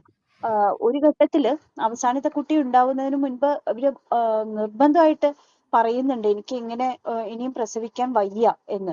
എന്നിട്ടും അദ്ദേഹം അത് കണക്കാക്കുന്നതേ ഇല്ല. തിരിച്ച് സോണിയയുടെ അടുത്ത് വേറെ രീതിയിൽ സംസാരിക്കുകയാണ് ചെയ്യണം, നീയും ആഗ്രഹിച്ചതാണ് എന്ന് പറഞ്ഞിട്ട്. അപ്പോൾ ഇങ്ങനെയൊക്കെയുള്ള ചർച്ചകൾ ഇതിൽ ധാരാളമായിട്ടുണ്ട്. അതൊരു സ്ത്രീ വീക്ഷണ കോണിൽ നിന്ന് നോക്കുമ്പോൾ ശരിക്കും പറഞ്ഞു കഴിഞ്ഞാൽ അവരോട് ഒരു കനിവും കാണിക്കാതെ ആണ് ടോൾസ്റ്റോയ് മുന്നോട്ട് പോയത് എന്നുള്ളതാണ് നമുക്ക് തോന്നുന്ന ഒരു ഫീലിംഗ്. അതിൽ മാത്രമല്ല, അദ്ദേഹത്തിന് ഒരു വശത്ത് വളരെയധികം കാരുണ്യമുണ്ട്. ഇപ്പൊ കർഷകരോടാണെങ്കിലും പാവപ്പെട്ടവരോടാണെങ്കിലും അദ്ദേഹത്തിന്റെ വരുമാനത്തില് സ്വന്തം മക്കൾക്ക് കൊടുക്കാതെ പോലും അവരുമായിട്ട് ഷെയർ ചെയ്യുന്നുണ്ട്. അതിനെ പറ്റിയിട്ടും സോണിയ ഒരുപാട് പരാതി പറയുന്നുണ്ട്. എങ്കിൽ പോലും ഇപ്പുറത്ത് കുടുംബത്തിൽ നടക്കുന്ന പല കാര്യങ്ങളെ പറ്റിയിട്ടും അദ്ദേഹത്തിന് കൃത്യമായിട്ടുള്ള ധാരണയില്ല. അപ്പൊ ഇത് നമുക്കറിയാം, സർഗധനരായിട്ടുള്ള പ്രതിഭാശാലികളുടെ ഒക്കെ ജീവിതത്തിൽ ഇപ്പൊ നമ്മൾ തന്നെ കവി കുഞ്ഞിരാമൻ നായരുടെ ഒക്കെ ജീവിതം ഒക്കെ നമ്മൾ കേട്ടിട്ടും വായിച്ചിട്ടും ഒക്കെ ഉണ്ടല്ലോ. അപ്പൊ അതുപോലെ സർഗപ്രതിഭകൾക്കുള്ള ഒരു പ്രശ്നം, ഒരു ദൗർബല്യം തന്നെ ആയിരിക്കാം അദ്ദേഹം പ്രകടിപ്പിച്ചത്. എങ്കിൽ പോലും ഈ കാലഘട്ടം ഒന്ന് മാറ്റി വെച്ചിട്ട് നോക്കുമ്പോൾ അത് ശരിയോ എന്നുള്ള ഒരു ചോദ്യം നമ്മളുടെ ഉള്ളിൽ ഉയരുന്നുണ്ട്. ടീച്ചർ അത് എയിം ചെയ്തിട്ടില്ലെങ്കിൽ പോലും പലപ്പോഴും ആ ഒരു ഭാഗത്തേക്ക് നമ്മൾ അധികം പറയണ്ട എന്നുള്ള രീതിയിൽ വിട്ടുകളഞ്ഞതായിട്ട് തോന്നുന്നു. ശരിയാണോ? അല്ല, അങ്ങനെ ഞാൻ മനഃപൂർവ്വം വിട്ട് കളഞ്ഞതൊന്നുമല്ല. ഞാൻ പറഞ്ഞല്ലോ, ഈ നോവൽ കൊണ്ട് ഞാൻ ഉദ്ദേശിച്ചത് സോണിയ ആം, ടോൾസ്റ്റോയിയെ പരിചയപ്പെടുത്തുക, അവരനുഭവിച്ച ഈ നേരത്തെ പറഞ്ഞ ഈ യാതനകളൊക്കെ ലോകത്തിന്റെ മുമ്പിൽ കൊണ്ടുവരിക, മഹാന്മാർക്ക് മറ്റൊരു സൈഡുണ്ട് എന്നുള്ള കാര്യം കൂടി ഒന്ന് ശ്രദ്ധയിൽപ്പെടുത്തുക എന്നുള്ളതായിരുന്നു. അപ്പോൾ ഒന്നും അങ്ങനെ മനഃപൂർവ്വം ഞാൻ മാറ്റി നിർത്തിയിട്ടില്ല. പിന്നെ ഈ പറഞ്ഞ പോലെ ടോൾസ്റ്റോയോടുള്ള ആരാധന എനിക്ക് കുട്ടിക്കാലത്ത് കലശലായിരുന്നു. അപ്പൊ അതുകൊണ്ട് തന്നെ ഈ സോണിയയെ കുറിച്ച് അറിഞ്ഞപ്പോ ആ പുസ്തകങ്ങൾ വായിച്ചപ്പോൾ എനിക്കും ഒരു ഭയങ്കര കൾച്ചറൽ ഷോക്കായിരുന്നു. അത് അതിജീവിച്ചിട്ടാണ് ഞാനിത് എഴുതിയത്. അതുകൊണ്ട് അങ്ങനെ വിട്ടുകളഞ്ഞതൊന്നുമല്ല. പക്ഷെ പൊതുവെ സ്ത്രീകൾക്ക് ഈ എന്താ പറയാ, ഈ ലോകവീക്ഷണം വിശാലമായ പുരുഷന്മാരെ ഉൾക്കൊള്ളാൻ പ്രയാസമാണ്. അതേസമയം ലോകവീക്ഷണം വിശാലമായ പുരുഷന്മാർക്ക് അവർ പറയുന്ന രീതിയിലുള്ള ഇടുങ്ങിയ ചിന്താഗതിയുള്ള സ്ത്രീകളെ ഉൾക്കൊള്ളാനും പ്രയാസമാണ്. അങ്ങനെയുള്ള ആ ഒരു വ്യത്യാസമാണ് ഇവർ തമ്മിലുള്ള പ്രശ്നങ്ങൾക്ക് കാരണം. ഇപ്പോൾ സോണിയ ഉള്ളിൽ സർഗാത്മകതയുള്ള സ്ത്രീയാണ്. അപ്പോൾ അവർക്ക് ആകെ അവിടെ കിട്ടുന്ന ജോലി ഈ എസ്റ്റേറ്റിന്റെ കണക്ക് നോക്കുക, അത് സൂക്ഷിക്കുക, പകർത്തെഴുത്ത്, നിത്യപ്രസവം. അപ്പൊ ഈ സർഗാത്മകതയുള്ള സ്ത്രീ അറിയാതെ തന്നെ ഉള്ളിൽ നിന്നൊരു എതിർപ്പ് വരും അതിനോട്. അത് സ്വാഭാവികമാണ്. ടോൾസ്റ്റോയുടെ ആദർശം പലയിടത്തും കപട ആദർശമായിരുന്നു. അതിനെയും സോണിയ തുറന്ന് കാണിക്കുന്നുണ്ട്. ഭാര്യയും ഭർത്താവും സഹോദരീ സഹോദരന്മാരാണെന്ന് പറയുകയും 16 കുട്ടികളെ സൃഷ്ടിക്കുകയും പ്രസവം കഴിഞ്ഞ് മുറി ഉണങ്ങുന്നതിന് മുമ്പ് ഭാര്യയെ നിർബന്ധിച്ച് ലൈംഗിക ബന്ധം പുലർത്തി അവളുടെ ജീവൻ അപകടത്തിലാക്കുകയും ഒക്കെ ചെയ്യുന്ന ആളാണ്. ലോകം ഷൂസ് ഉണ്ടാക്കുന്നു, വിറക് വെട്ടുന്നു. അങ്ങനെ സാധാരണക്കാർക്ക് വളരെ മാതൃകാപരമായ ഒരു ജീവിതം മനഃപൂർവ്വം ജീവിച്ചു കാണിക്കുന്ന അദ്ദേഹം ആഡംബരങ്ങൾ ത്യജിക്കുന്നില്ല. ഈ വൈരുദ്ധ്യങ്ങളെല്ലാം സോണിയയ്ക്ക് അറിയാം. അവളത് വിളിച്ച് പറയുന്നുമുണ്ട് പലയിടത്തും. ഈ വീക്ഷണങ്ങൾ തമ്മിലുള്ള വ്യത്യാസമാണ്, അത്രേ ഉള്ളൂ. അതുപോലെ സോണിയ നന്നായിട്ട് എഴുതാൻ താല്പര്യമുള്ള ഒരു സ്ത്രീയാണ്. ബാലസാഹിത്യം കൈകാര്യം ചെയ്യണമെന്ന് ആഗ്രഹിക്കുന്നു. അതേസമയം അവൾ അത് മനസ്സിൽ വിചാരിക്കുമ്പോൾ തന്നെ അന്നത്തെ ദിവസം തന്നെയാണ് ടോൾസ്റ്റോയ് വെളിപ്പെടുത്തുന്നത് അദ്ദേഹം ബാലസാഹിത്യത്തിലേക്ക് തിരിയാൻ പോവുകയാണെന്ന്. പക്ഷെ അത് അദ്ദേഹം മുന്നോട്ട് കൊണ്ടുപോകുന്നുമില്ല. അപ്പോൾ പോലും സോണിയ പ്രതികരിക്കുന്നില്ല. മാത്രമല്ല സർഗരചനയ്ക്ക് യാതൊരു തരത്തിലുള്ള തയ്യാറെടുപ്പും അവര് നടത്തുന്നുമില്ല. പക്ഷെ അവസാന ഘട്ടത്തില് അവര് പിന്നെ ചില കാര്യങ്ങൾ ടോൾസ്റ്റോയുടെ ഇഷ്ടത്തിന് വിരുദ്ധമായിട്ട് ചെയ്യാണ്, പുസ്തകം പബ്ലിഷ് ചെയ്യുന്നു. അപ്പൊ അങ്ങനെയുള്ള ഒരു രീതിയിലേക്ക് സോണിയ പോകുന്നു. അത് സോണിയയുടെ ഗതികെട്ട ഒരു അവസ്ഥയിൽ ഏതൊരു സ്ത്രീയും ചെയ്യുന്ന ഒരു കാര്യമായിട്ടാണ് നമ്മൾ വായിക്കുമ്പോൾ നമുക്ക് മനസ്സിലാക്കാൻ പറ്റുന്നത്. അതെ, അവളുടെ അതേസമയം ഉള്ളില് ഫ്രസ്ട്രേഷൻ കത്തി എരിഞ്ഞ് അവളെ കൊണ്ടെത്തിക്കുന്നതാണ് അത്. കാരണം സർവൈവൽ എന്ന് പറയില്ലേ, നമുക്ക് ജീവിക്കണമെങ്കിൽ നമ്മൾ തന്നെ പ്രവർത്തിച്ചേ പറ്റും. അതുകൊണ്ടാണ് അവൾ മുന്നോട്ട് വന്ന് അയാളുടെ കൃതികളുടെ പ്രസാധനം ഏറ്റെടുക്കുന്നത്. അതിനെ ഭയങ്കരമായിട്ട് ടോൾസ്റ്റോയ് എതിർത്തു. പക്ഷെ അവൾ അവിടെ വിജയിച്ചു. അപ്പൊ ഇങ്ങനെ ആ ഒരു ജീവിതം കൊണ്ടെത്തിക്കുന്ന ഇടങ്ങളാണ്, യുദ്ധഭൂമികളിലാണ്. അവിടെയൊക്കെ അവൾ വിജയിക്കുകയാണ്. പിന്നെ ഈ പറഞ്ഞ പോലെ സർഗാത്മകതയ്ക്ക് വേണ്ടിയിട്ട് നീണ്ട തയ്യാറെടുപ്പുകളോ, ഇപ്പൊ Tolstoy Peter the great novel എഴുതാൻ വേണ്ടിയിട്ട് യാത്ര ചെയ്യുന്നു. സോണിയയുടെ അച്ഛൻ വരെ സഹായിക്കുന്നു അദ്ദേഹത്തെ ചരിത്ര വസ്തുതകൾ കൊടുത്ത്. അങ്ങനെയൊന്നും സോണിയയെ ആരും സഹായിക്കുന്നില്ല. ആ 2 നോവലുകളും അത്ര വലിയ വീക്ഷണം പുലർത്തുന്നവയുമല്ല. അതൊരു സ്ത്രീയുടെ സ്വകാര്യ വൈകാരിക പ്രശ്നങ്ങളെ അധികരിച്ചുള്ള നോവലുകളാണ് ആ 2 സോണിയ എഴുതിയ 2. അതിനവൾക്ക് ഒരു തയ്യാറെടുപ്പും ചെയ്യാൻ പറ്റിയിട്ടില്ല. പിന്നെ ബാലസാഹിത്യം എഴുതാമെന്നുള്ള ആഗ്രഹം, ആശയം സോണിയ മനസ്സിൽ വെച്ചതേ ഉള്ളൂ, പുറത്ത് പറഞ്ഞില്ല. ടോൾസ്റ്റോയ് അത് അറിഞ്ഞിട്ടില്ല. അതുകൊണ്ട് തന്നെ ഞാൻ ബാലസാഹിത്യത്തിലേക്ക് തിരിയുന്നു എന്ന് ടോൾസ്റ്റോയ് പറഞ്ഞത് മനഃപൂർവ്വമല്ല. ഇവളെ തിരിയാതിരിക്കാനുള്ള അടവല്ലായിരുന്നു അത്. അതറിയുന്നതുകൊണ്ടാവാം സോണിയ പ്രതികരിക്കാത്തത്. അദ്ദേഹത്തിന്റെ പലപ്പോഴും അദ്ദേഹം സത്യസന്ധത പുലർത്തുന്നുണ്ട്. പക്ഷെ ചില സമയത്ത് അവളുടെ ദുഃഖങ്ങളോ വിഷമങ്ങളോ ഒന്നും കണ്ടില്ല എന്ന് നടിക്കുന്നുണ്ട്. ആ ഒരു വൈരുദ്ധ്യമാണുള്ളത്. അതുപോലെ തന്നെ അദ്ദേഹത്തിന്റെ മതപരമായിട്ടുള്ള താല്പര്യങ്ങൾ അതില് ഒരിക്കലും ഒരു സ്ഥിരത പുലർത്താൻ അദ്ദേഹത്തിന് കഴിയുന്നില്ല. പലപ്പോഴും പള്ളിയോട് ഇണങ്ങിയും പിണങ്ങിയും ഒക്കെ ഉള്ള കാര്യങ്ങൾ പറയുന്നുണ്ടല്ലോ. അതില് പിന്നെ 5-ാമത്തെ വയസ്സിലെ അലോഷ്യ എന്ന് പറയുന്ന മകള് വിട്ടുപോയതിനു ശേഷം ഇതിലെ ഒരു ഇത് പറയുന്നുണ്ടല്ലോ. അതായത് പള്ളിയിലും പള്ളിക്കാരിലും വിശ്വാസമില്ല എന്ന് ടോൾസ്റ്റോയ് പറയാണ്. അപ്പൊ സോണിയ നിലവിട്ട് തേങ്ങി കരയാണ്. പള്ളിയിൽ അല്ല അച്ഛന്റെ ആശീർവാദവും പ്രാർത്ഥനയൊന്നും ഇല്ലെങ്കിൽ എന്റെ കുഞ്ഞിന്റെ ആത്മാവിന് എന്ത് സംഭവിക്കും എന്ന് അവള് വളരെ വിഷമത്തോടു കൂടി കരയുന്നുണ്ട്. അതേ ടോൾസ്റ്റോയ് പിന്നീട് ഒരു ഘട്ടത്തില് പിന്നെ മതപരമായിട്ടുള്ള ലേഖനങ്ങൾ എഴുതുകയും അവർക്ക് വേണ്ടി നിലകൊള്ളുകയും ചെയ്യുന്ന ഒരു നിലപാടും എടുക്കുന്നുണ്ട്. അപ്പൊ ആ അതെ, സ്വഭാവത്തിലെ ഒരു ഇൻകൺസിസ്റ്റന്റ് ആയിട്ടുള്ള സ്വഭാവത്തിലെ വൈരുദ്ധ്യാത്മകതകളാണ്. അതെ അത് മിക്കവാറും അതെ നമ്മൾ അതെ എല്ലാ സർഗാത്മക എഴുത്തുകാരുമായിട്ടും ചേർത്ത് വെച്ച് വായിക്കാറുണ്ട്. അവരുടെ സ്വഭാവത്തിൽ വൈരുദ്ധ്യാത്മകതയുണ്ട്. ഇപ്പൊ യുദ്ധവും സമാധാനവും എഴുതിക്കൊണ്ടിരുന്നപ്പോ ഭ്രാന്തനെ പോലെ ടോൾസ്റ്റോയ് പെരുമാറി. മറ്റേ ചുവരിലിരുന്ന ആ ഇരുമ്പ് സാധനം എടുത്ത് സോണിയയ്ക്ക് നേരെ എറിയുകയും ഒക്കെ ചെയ്തു. ഇത് സോണിയ തിരിച്ചാണ് ചെയ്തിരുന്നെങ്കിലോ? അത് ആലോചിച്ചു അതെ നോക്കുക. അപ്പോ ക്രിയാത്മക സർഗാത്മകതയുള്ള പുരുഷനിൽ നിന്ന് നമ്മൾ ഇതെല്ലാം പ്രതീക്ഷിക്കുന്നു. പക്ഷേ സ്ത്രീ അപ്പോഴും കുട്ടികളുടെ പഴയ നോട്ട്ബുക്കുകൾ എടുത്തു വെച്ച് ശബ്ദം കേൾക്കുമ്പോൾ അവ ഒളിച്ചു വെച്ച് അങ്ങനെയൊക്കെയാണ് സോണിയ നോവലുകൾ എഴുതിയത്. അതേ അവളിൽ നിന്ന് പ്രതീക്ഷിക്കുന്നുള്ളൂ. മാത്രമല്ല എഴുത്തില് ഏറ്റവും അധികം സഹകരിച്ച സോണിയെ അദ്ദേഹം കണക്കാക്കുന്ന പോലുമില്ലല്ലോ. അവസാന ഘട്ടത്തില് മറ്റൊരു പ്രസാധകന് ഇത് കൊടുക്കാൻ തീരുമാനിക്കുകയും അദ്ദേഹത്തിന്റെ പിന്നെ ഒരു സുഹൃത്ത് ചെർക്കോവ് വന്ന് നിർബന്ധിക്കുമ്പോ സോണിയെ പിന്നീട് കണക്കാക്കുന്നേ ഇല്ല. സോണിയിൽ നിന്ന് അദ്ദേഹത്തിനെ അകറ്റിക്കൊണ്ട് പോവാനായിട്ടാണല്ലോ ശ്രമിക്കുന്നത്. അപ്പോഴും സോണിയയുടെ മനോവികാരങ്ങൾ നമുക്കൊരു സ്ത്രീ എന്നുള്ള രീതിയിൽ നമുക്ക് നന്നായിട്ട് ഉൾക്കൊള്ളാൻ പറ്റും. കാരണം ഭർത്താവിനെ ഇയാൾ ഏത് രീതിയിൽ ഉപയോഗിക്കണമെന്ന് പോലും അറിയില്ല അവൾക്ക്. സ്വവർഗ ലൈംഗികത പോലും വേണമെങ്കിൽ ആരോപിക്കാവുന്ന രീതിയിലുള്ള ഒരു ബന്ധമായിട്ടൊക്കെ മനസ്സിൽ കാണുന്നുണ്ട്. അത് ടീച്ചർ വളരെ സട്ടിലായിട്ടേ പറഞ്ഞു പോയിട്ടുള്ളൂ.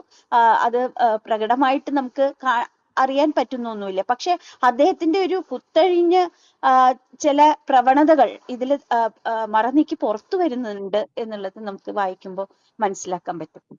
അത് സത്യമാണ് പറഞ്ഞത്. എനിക്കും അത് തോന്നിയ ഒരു കാര്യമാണ്. കാരണം എങ്ങനെയൊക്കെ തിരിച്ചും മറിച്ചും ആലോചിച്ച് ചിന്തിച്ചാലും ചെത്രുക്കോവിനോടുള്ള ടോൾസ്റ്റോയുടെ ഒരു ആറ്റിറ്റ്യൂഡ് എന്താണെന്നുള്ളതിനെ കുറിച്ച് നമ്മളെയും ഒരു സംശയത്തിന്റെ നിഴലിലാണ് ചന്ദ്രമതി ടീച്ചർ വളരെ ബുദ്ധിപരമായിട്ട് നിലനിർത്തിയിട്ടുള്ളതെന്നാണ് എനിക്ക് തോന്നിയിട്ടുള്ളത്.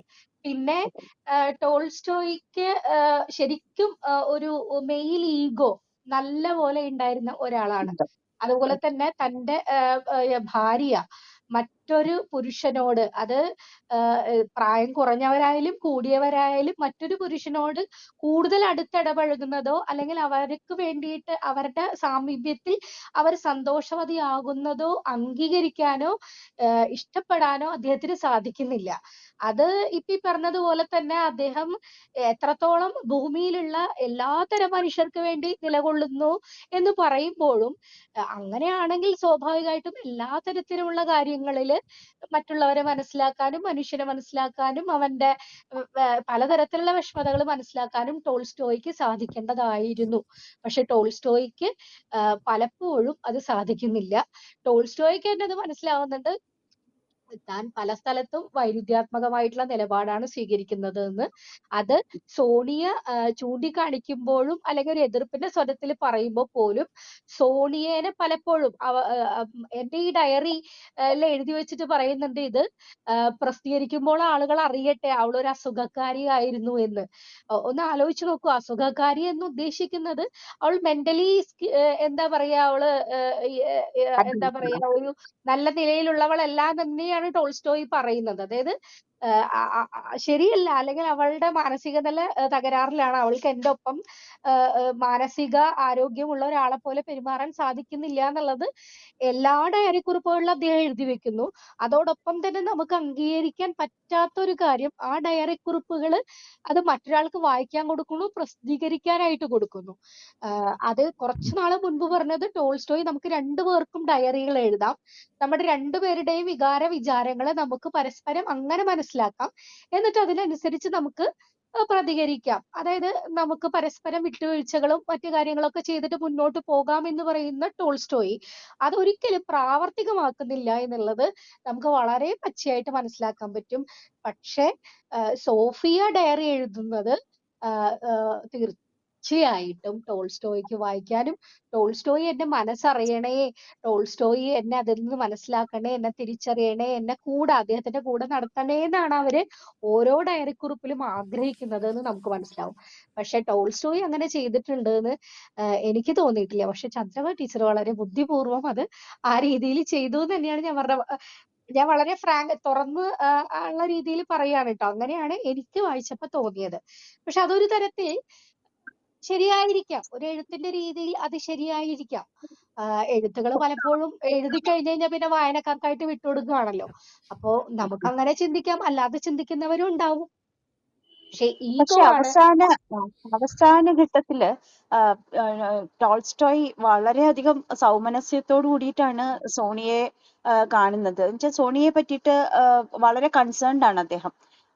അദ്ദേഹം മരിക്കുന്നതിന് തൊട്ടു മുമ്പുള്ള അവസരത്തില് സോണിയയ്ക്ക് എല്ലാ രീതിയിലും പിന്നെ ഹൃദയത്തിൽ സ്ഥാനമുണ്ട് എന്നുള്ളത് ഉറപ്പിച്ചിട്ട് തന്നെയാണ് അദ്ദേഹം കടന്നു പോകുന്നത്. അപ്പൊ ആ ഒരു രീതിയിൽ സോണിയോട് വളരെ ജെന്യുവൻ ആയിട്ടുള്ള ഒരു പ്രണയം തന്നെ അദ്ദേഹം നിലനിർത്തിയിരുന്നു. പക്ഷെ പക്ഷെ അദ്ദേഹം ഒരു അതുകൊണ്ട് എന്ത് കാര്യം എന്ന് ഞാൻ ആലോചിക്കണം. കാരണം ഒരു 80 വയസ്സ് കഴിഞ്ഞിട്ട് ഇത്തരത്തിലുള്ള ഒരു കരുതലും അല്ലെങ്കിൽ അവളോടുള്ള സഹാനുഭൂതിയൊക്കെ ഉണ്ടായിട്ട് എന്ത് കാര്യം?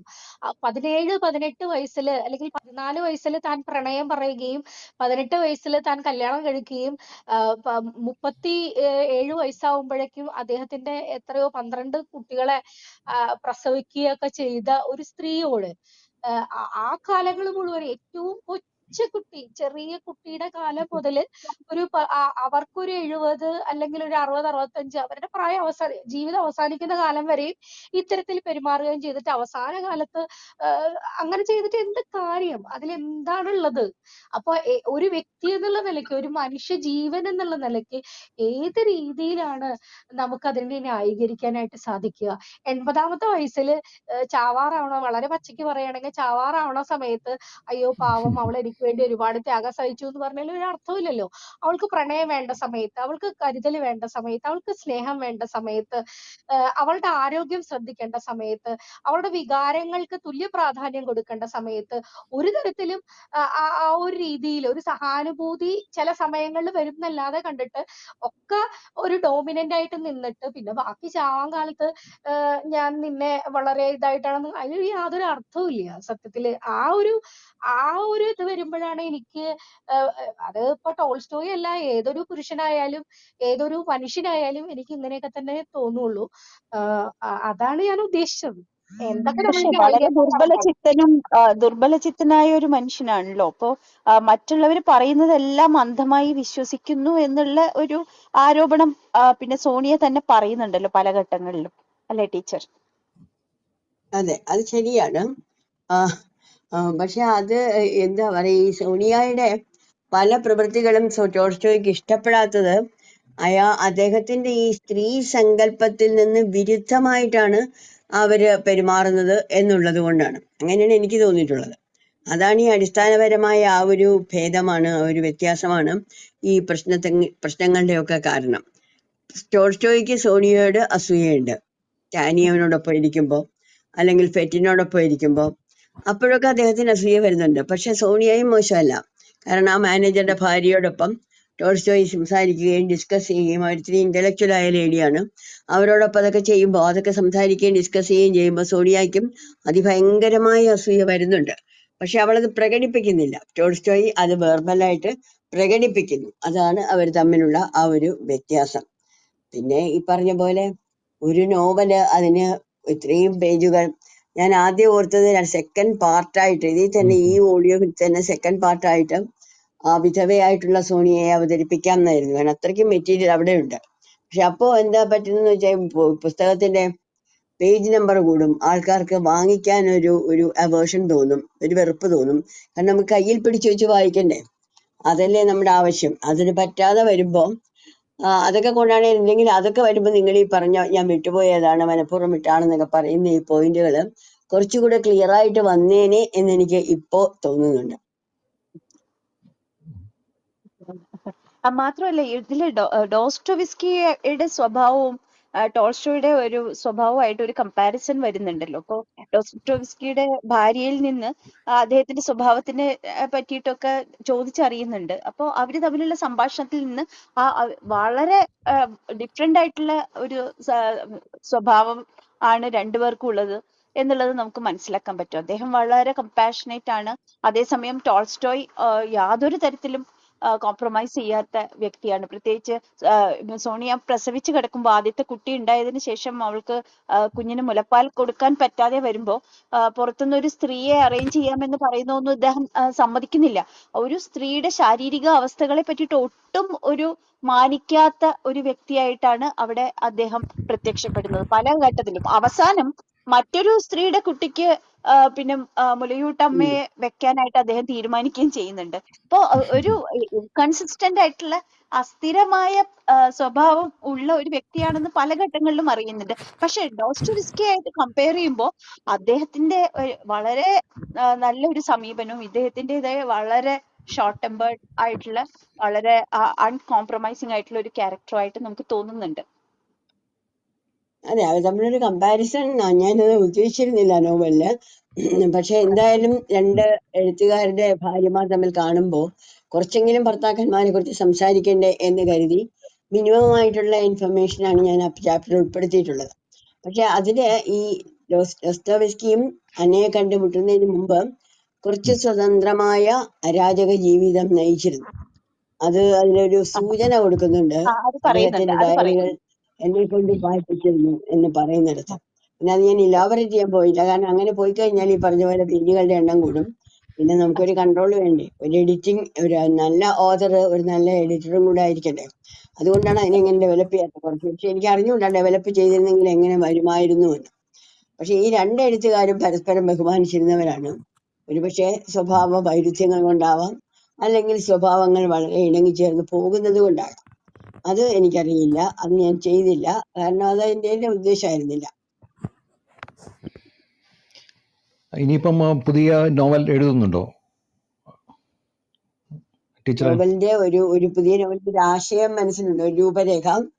അതവിടെ കിടക്കുന്നേ ഉള്ളൂ. ഇനി അടുത്ത വർഷം തുടങ്ങുന്നുള്ളൂ. എന്തായാലും ഈ വരുന്ന നോവലല്ല. ടീച്ചറെ ഒരു കാര്യം ഞാനൊന്ന് ചോദിച്ചോട്ടെ, അവസാനമായിട്ട് ചോദിക്കാണ്. സാധാരണഗതിയിൽ ഒരു നോവലിന്റെ ഒരു പരിസര സൃഷ്ടി ഉണ്ടല്ലോ, പരിസര സൃഷ്ടി അധികം ഈ നോവലിലേക്ക് കടന്നു വന്നിട്ടില്ല. പരിസര സൃഷ്ടി എന്ന് ഉദ്ദേശിച്ചിരിക്കുന്നത് അതിന്റെ ഒരു കാലത്തിനനുസരിച്ച് എന്താ പറയാ, അതിന്റെ ഒരു പരിസ്ഥിതിയുമായി ബന്ധപ്പെട്ട അല്ലെങ്കിൽ ഒരു സ്ഥലവുമായിട്ടുള്ള ബന്ധപ്പെട്ട വിവരണം, അല്ലെങ്കിൽ മറ്റേ ഞാൻ നേരത്തെ ആദ്യം പറഞ്ഞതുപോലെ തന്നെ ഇതൊരു സംഭാഷണത്തിലൂടെയാണ് ഈ നോവല് തുടങ്ങുന്നതും വികസിക്കുന്നതും അവസാനിക്കുന്നതും. പലരുമായിട്ടുള്ള സംഭാഷണങ്ങൾ തന്നെയാണ്. പക്ഷെ ആ ഒരു ചുറ്റുപാടിനെ ഒരു മനോഹരമാക്കി വയ്ക്കാൻ അല്ലെങ്കിൽ വിവരണാത്മകമായിട്ട് കാണിക്കാൻ ടീച്ചർ ഇവിടെ ശ്രമിച്ചിട്ടില്ല. അത് മനഃപൂർവ്വം ശ്രമിച്ചതാണോ, അല്ലെങ്കിൽ ഈ രീതിയിൽ മതി, ഇങ്ങനെ ആയിരിക്കണം ഈ നോവലിന്റെ ക്രാഫ്റ്റ് എന്ന് ടീച്ചർ ആലോചിച്ചുറപ്പിച്ച് ചിന്തിച്ച് ചെയ്തതാണോ, അല്ലെങ്കിൽ ഇത് എഴുതി വന്നപ്പോൾ ഈ രീതിയിലേക്ക് ആയിപ്പോയതാണോ? കാരണം സോഫിയ എന്ന് പറയുന്നത് വളരെ വികാര ഉള്ള, അല്ലെങ്കിൽ വളരെ സന്തോഷവും ഒക്കെ ആഗ്രഹിക്കുന്ന, സ്നേഹമൊക്കെ ആഗ്രഹിക്കുന്ന, ആ ചായ പെട്ടി അല്ലെങ്കിൽ ക്യാൻവാസ് കയ്യിൽ നിന്ന് വീണ് പോയിട്ട് അവള് പോയി വീണ ഒരു ഭാഗം അത് വളരെ കളർഫുൾ ആയിട്ടാണ് നമ്മുടെ മുൻപിലേക്ക് ടീച്ചർ വെക്കുന്നത്. അതായത് എനിക്ക് അങ്ങനെ ആ പിക്ചർ അങ്ങനെയാണ് തോന്നിയത്, വളരെ വളരെ കളർഫുൾ ആയിട്ട് വരുന്നത്. പക്ഷെ അത്തരം ഒരു കളർഫുൾനെസ്, ഒരു പരിസ്ഥിതിയുടെ ഡെവലപ്മെന്റ് ഈ നോവലില് മറ്റ് ഇടങ്ങളിൽ കാണുന്നില്ല. വേണമെങ്കിൽ നമുക്ക് പല സ്ഥലങ്ങളെയും നമുക്ക് അങ്ങനെ ചിത്രീകരിക്കാമായിരുന്നു. ഇപ്പൊ അവള് പിയാനോ സംഗീതം ആസ്വദിക്കുന്നതോ പിയാനോ വായിക്കുന്നതോ അങ്ങനെയൊക്കെ ആണെങ്കിൽ പോലും അവന്റെ പരിസരങ്ങളെ അത്ര കണ്ട് കളർഫുൾ ആക്കാനായിട്ട് ടീച്ചർ ശ്രമിച്ചിട്ടില്ല. പക്ഷെ അതൊരിക്കലും ഒരു ഈ നോവലിന്റെ ഭംഗിയെ ഇല്ലാണ്ടാക്കിയിട്ടുണ്ട് എന്നല്ല ഞാൻ പറയുന്നത്. എന്തുകൊണ്ടാണ് എന്നാണ് എനിക്കൊരു സംശയം വന്നത്. അങ്ങനെ എൻവയൺമെന്റ്, നമ്മുടെ പരിസ്ഥിതി നോവലിൽ പ്രധാന റോൾ കൊടുത്ത് അവതരിപ്പിക്കണോ എന്നുള്ളത് ഇപ്പോഴും എനിക്ക് സംശയമാണ്. കാരണം ചില നോവലുകൾ വായിക്കുമ്പോൾ ഞങ്ങൾക്ക് ഈ റീഡിങ്, ഞാൻ പുറത്ത് കാനഡയിൽ വെച്ചിട്ട് പഠിച്ചതാണ് റീഡിങ്ങിന്റെ പല ടൈപ്പുകളിൽ. അതിൽ സ്കിപ്പിംഗ് എന്നൊരെണ്ണമുണ്ട്. അത് നമ്മളിങ്ങനെ വായിച്ചു വരുമ്പോൾ ഒരു ഡിസ്ക്രിപ്ഷൻ തുടങ്ങുകയാണ്, നമ്മളതങ്ങ് വിടുകയാണ്. മുഴുവനും വിട്ടിട്ട് നമ്മൾ അടുത്ത ഇതിലേക്ക് പോവാണ്, സംഭവം എന്താണ് എന്നറിയാൻ വേണ്ടിയിട്ട് പോവുകയാണ്. അപ്പൊ ഈ നോവല് തുടങ്ങുന്നതിന് മുമ്പ് എൻ്റെ ഭർത്താവ്, ഇപ്പൊ അദ്ദേഹം എൻ്റെ കൂടെ ഇല്ല, അദ്ദേഹം റഷ്യയിൽ പോയിട്ട് വന്നപ്പോൾ ഒരുപാട് യാസ്നായ പോളിയാനയുടെ ചിത്രങ്ങളും അവിടുത്തെ അരുവിയും എല്ലാം ഇങ്ങനെ പടങ്ങളൊക്കെ കൊണ്ടുവന്നിരുന്നു. പുസ്തകങ്ങളും ആർട്ടിക്കിളും ഒക്കെ കൊണ്ടുവന്ന കൂട്ടത്തിൽ ഈ പക്ഷികളുടെയും മൃഗങ്ങളുടെയും ഒക്കെ പടങ്ങളും ഒക്കെ കൊണ്ടുവന്നു. അപ്പൊ എന്നോട് ഇവരെയൊക്കെ ഉൾപ്പെടുത്തണം കേട്ടോ, സോണിയും ടോൾസ്റ്റോയും മാത്രം പോരാ എന്ന് പറയുകയും ചെയ്തിരുന്നു. പക്ഷെ എന്തോ എനിക്ക് അത് തോന്നിയില്ല. കാരണം സോണിയ അങ്ങനെ ഒരു പ്രകൃതി, അവള് മോസ്കോ എന്ന് പറയുന്ന നഗരത്തിൽ ജനിച്ച് വളർന്ന കുട്ടിയാണ്. അപ്പൊ അവക്കിങ്ങനെ യാസ്നായയിലെ പ്രകൃതിയോടൊരു സ്നേഹം തോന്നണം, അല്ലെങ്കിൽ ടോൾസ്റ്റോയി സ്നേഹം തോന്നിപ്പിക്കണം എന്ന് ഒരിത് തോന്നിയില്ല. അവൾക്ക് പശുക്കളുടെ മണം അടിക്കുമ്പോൾ ഛർദ്ദിക്കാൻ വരുന്ന കുട്ടിയാണ്. അവൾ അങ്ങനെ ഒരു അരുവിയെയും പക്ഷികളെയും ഒക്കെ കണ്ട് ആസ്വദിച്ച് അവരോട് സംസാരിച്ച് അങ്ങനെ നടക്കുന്ന ഒരു കുട്ടിയാണെന്ന് എനിക്ക് തോന്നിയില്ല. അതുകൊണ്ട് മനഃപൂർവ്വം വിട്ടുകളഞ്ഞാണ്. ആ പടങ്ങളൊക്കെ ഇപ്പോഴും എൻ്റെ കയ്യിലുണ്ട്. പക്ഷെ അത് ഞാൻ മനഃപൂർവ്വം വിട്ടതാണ്, കാരണം അത് അവിടെ ചേരും എന്നെനിക്ക് തോന്നിയില്ല. പക്ഷെ ഇതേ ആശയം എന്നോട് ഒരു എഴുത്തുകാരി എന്നോട് പറഞ്ഞു. അപ്പൊ അവർ രണ്ടുപേരും കൂടെ ആ കല്യാണത്തിന്റെ ആദ്യ നാളുകളിൽ യാസ്നായ പോളിയാനോട് നടക്കുന്ന ഒരു ചാപ്റ്റർ ഉണ്ട് അതില് അവളിങ്ങനെ അതിലാണ് അവൾ പറയുന്നത്, ഒരു സ്ത്രീയുടെ ഇരട്ടി പ്രായമുള്ള ആൾക്ക് അവളുടെ വികാരങ്ങൾ മനസ്സിലാകുമോ എന്ന് ചോദിക്കുന്ന ആ ചാപ്റ്റർ. അപ്പൊ അവിടെ തനിക്ക് നല്ലോണം പ്രകൃതിയുടെ വർണ്ണന കൊണ്ടുവരാമായിരുന്നു. അത് റഷ്യയെ നിങ്ങൾക്ക് പരിചയപ്പെടുത്തുക എന്നതാണ് എൻ്റെ ബോധപൂർവമായ ലക്ഷ്യമെങ്കിൽ ചിലപ്പോൾ ഞാനത് ചെയ്തേനെ. പക്ഷെ എനിക്ക് സോണിയയെ, അവളുടെ സൈക്കിയെ, അവളുടെ ബോധ മനസ്സിനെയും അബോധ മനസ്സിനെയും നിങ്ങളുടെ മുന്നിൽ തുറന്നു കാണിക്കുക എന്നായിരുന്നു എൻ്റെ ലക്ഷ്യം. അതിനുവേണ്ടി കുറെ കാര്യങ്ങൾ ഒഴിവാക്കേണ്ടി വന്നു. ആ കൂട്ടത്തിൽ ഒഴിവാക്കിയതാണ് പരിസ്ഥിതി. ഓക്കെ ടീച്ചർ, ഇതെന്റെ ഒരു സംശയമായിരുന്നു വായിക്കുന്ന സമയത്തല്ല. ശാലിനി എന്തായാലും ഈ വളരെ വിശദമായി നോവലിന്റെ എല്ലാ അംശങ്ങളും പഠിച്ചിട്ടുണ്ട്. അത് ശാലിനി ഇത് കഴിഞ്ഞ ശേഷം ഇതിനെക്കുറിച്ച് എഴുതണം എന്നൊരു അഭ്യർത്ഥന എനിക്കുണ്ട്, അല്ലേ ടീച്ചറെ? തീർച്ചയായിട്ടും എന്റെയും കൂടി അഭ്യർത്ഥനയായിട്ട് സ്വീകരിക്കണേ.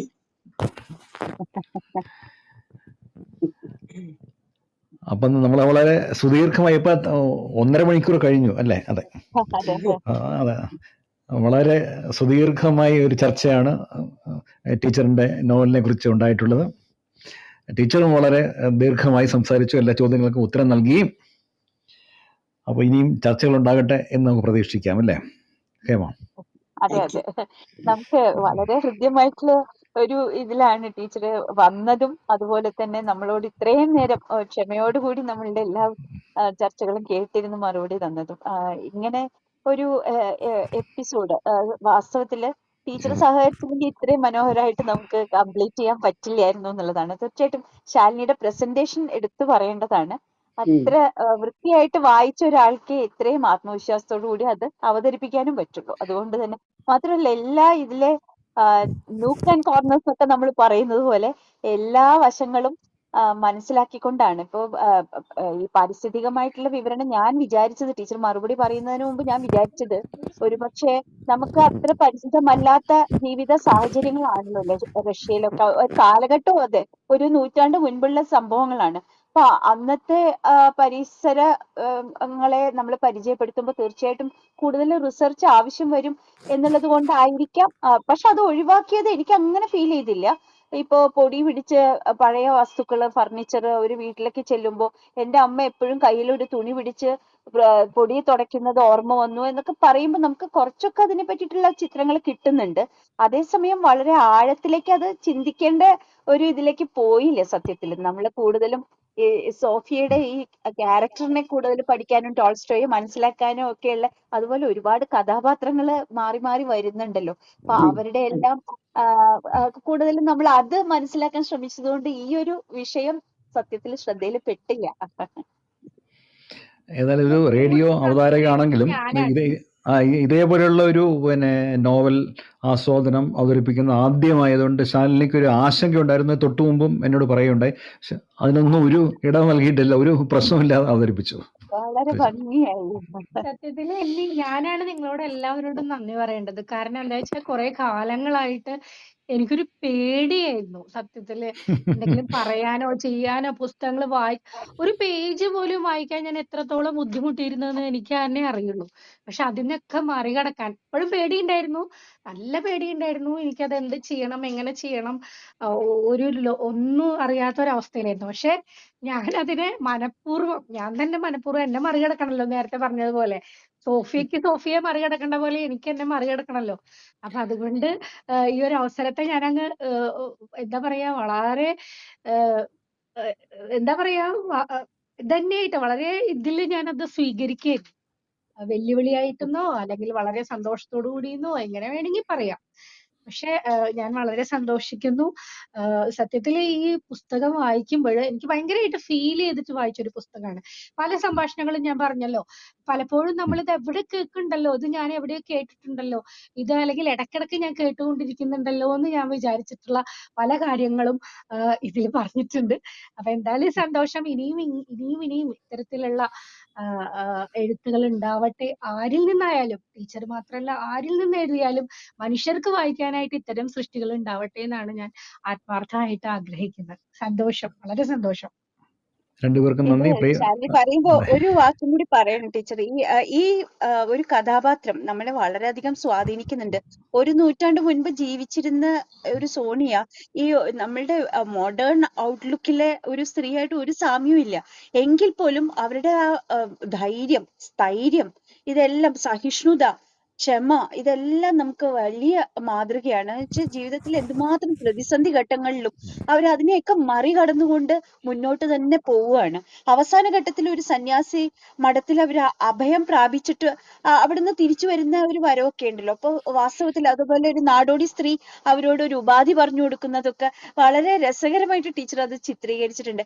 പക്ഷെ എങ്കിലും അതിനെല്ലാം അതിജീവിക്കാനായിട്ടുള്ള ഒരു മനോധൈര്യം അവർ കാണിക്കുന്നുണ്ട്. തീർച്ചയായിട്ടും ഒരു മാതൃക വനിത തന്നെയാണ്. നമ്മളുടെ മനസ്സിൽ അവർക്ക് വലിയ ഇടമാണ് ഉള്ളത്. ടീച്ചർ അങ്ങനെയുള്ള ഒരു ക്യാരക്ടറിനെയാണ് ഈ പുസ്തകത്തിൽ കൂടി അവതരിപ്പിച്ചത് എന്നുള്ളതിൽ വളരെയധികം സന്തോഷമുണ്ട്, നന്ദിയുണ്ട്. അപ്പോൾ താങ്ക് നമുക്ക് യു. ഈ അധ്യായം ഇവിടെ അവസാനിപ്പിക്കാം. കാര്യം വളരെ പ്രധാനപ്പെട്ട ഒരു നോവൽ അടുത്ത കാലത്ത് ഇറങ്ങിയതിൽ നമുക്ക് അത്രയും ഒട്ടും പരിചയമില്ലാത്ത ഒരു പരിതസ്ഥിതിയിലുള്ള കഥാ പരിസരം ഒക്കെ ഈ നോവലിൽ ഉണ്ട്. നമ്മൾ വിശദമായി അതിനെക്കുറിച്ച് ചർച്ച ചെയ്തു. ടീച്ചർ ഇതിൽ അതിനെക്കാട്ടിലും വളരെ ലെങ്തിയായി വിശദീകരണങ്ങൾ നൽകി, വീക്ഷണങ്ങൾ പങ്കുവച്ചു. ടീച്ചറിന് പുതിയ നോവൽ എഴുതുമ്പോൾ ഇതേപോലെ നമുക്കൊരു വേദിയിൽ ചർച്ച ചെയ്യാൻ അവസരം ഉണ്ടാകട്ടെ എന്ന് ഞങ്ങൾ പ്രതീക്ഷിക്കുന്നു. തീർച്ചയായിട്ടും. Thank you sir. എല്ലാവർക്കും നന്ദി. അപ്പോൾ നമ്മൾ പതുപോലെ അടുത്ത ശനിയാഴ്ച, അതായത് ജൂലൈ 4-ാം തീയതി, അന്നൊരു ജീവചരിത്ര ഗ്രന്ഥമാണ്, ആത്മകഥാ ഗ്രന്ഥമാണ്.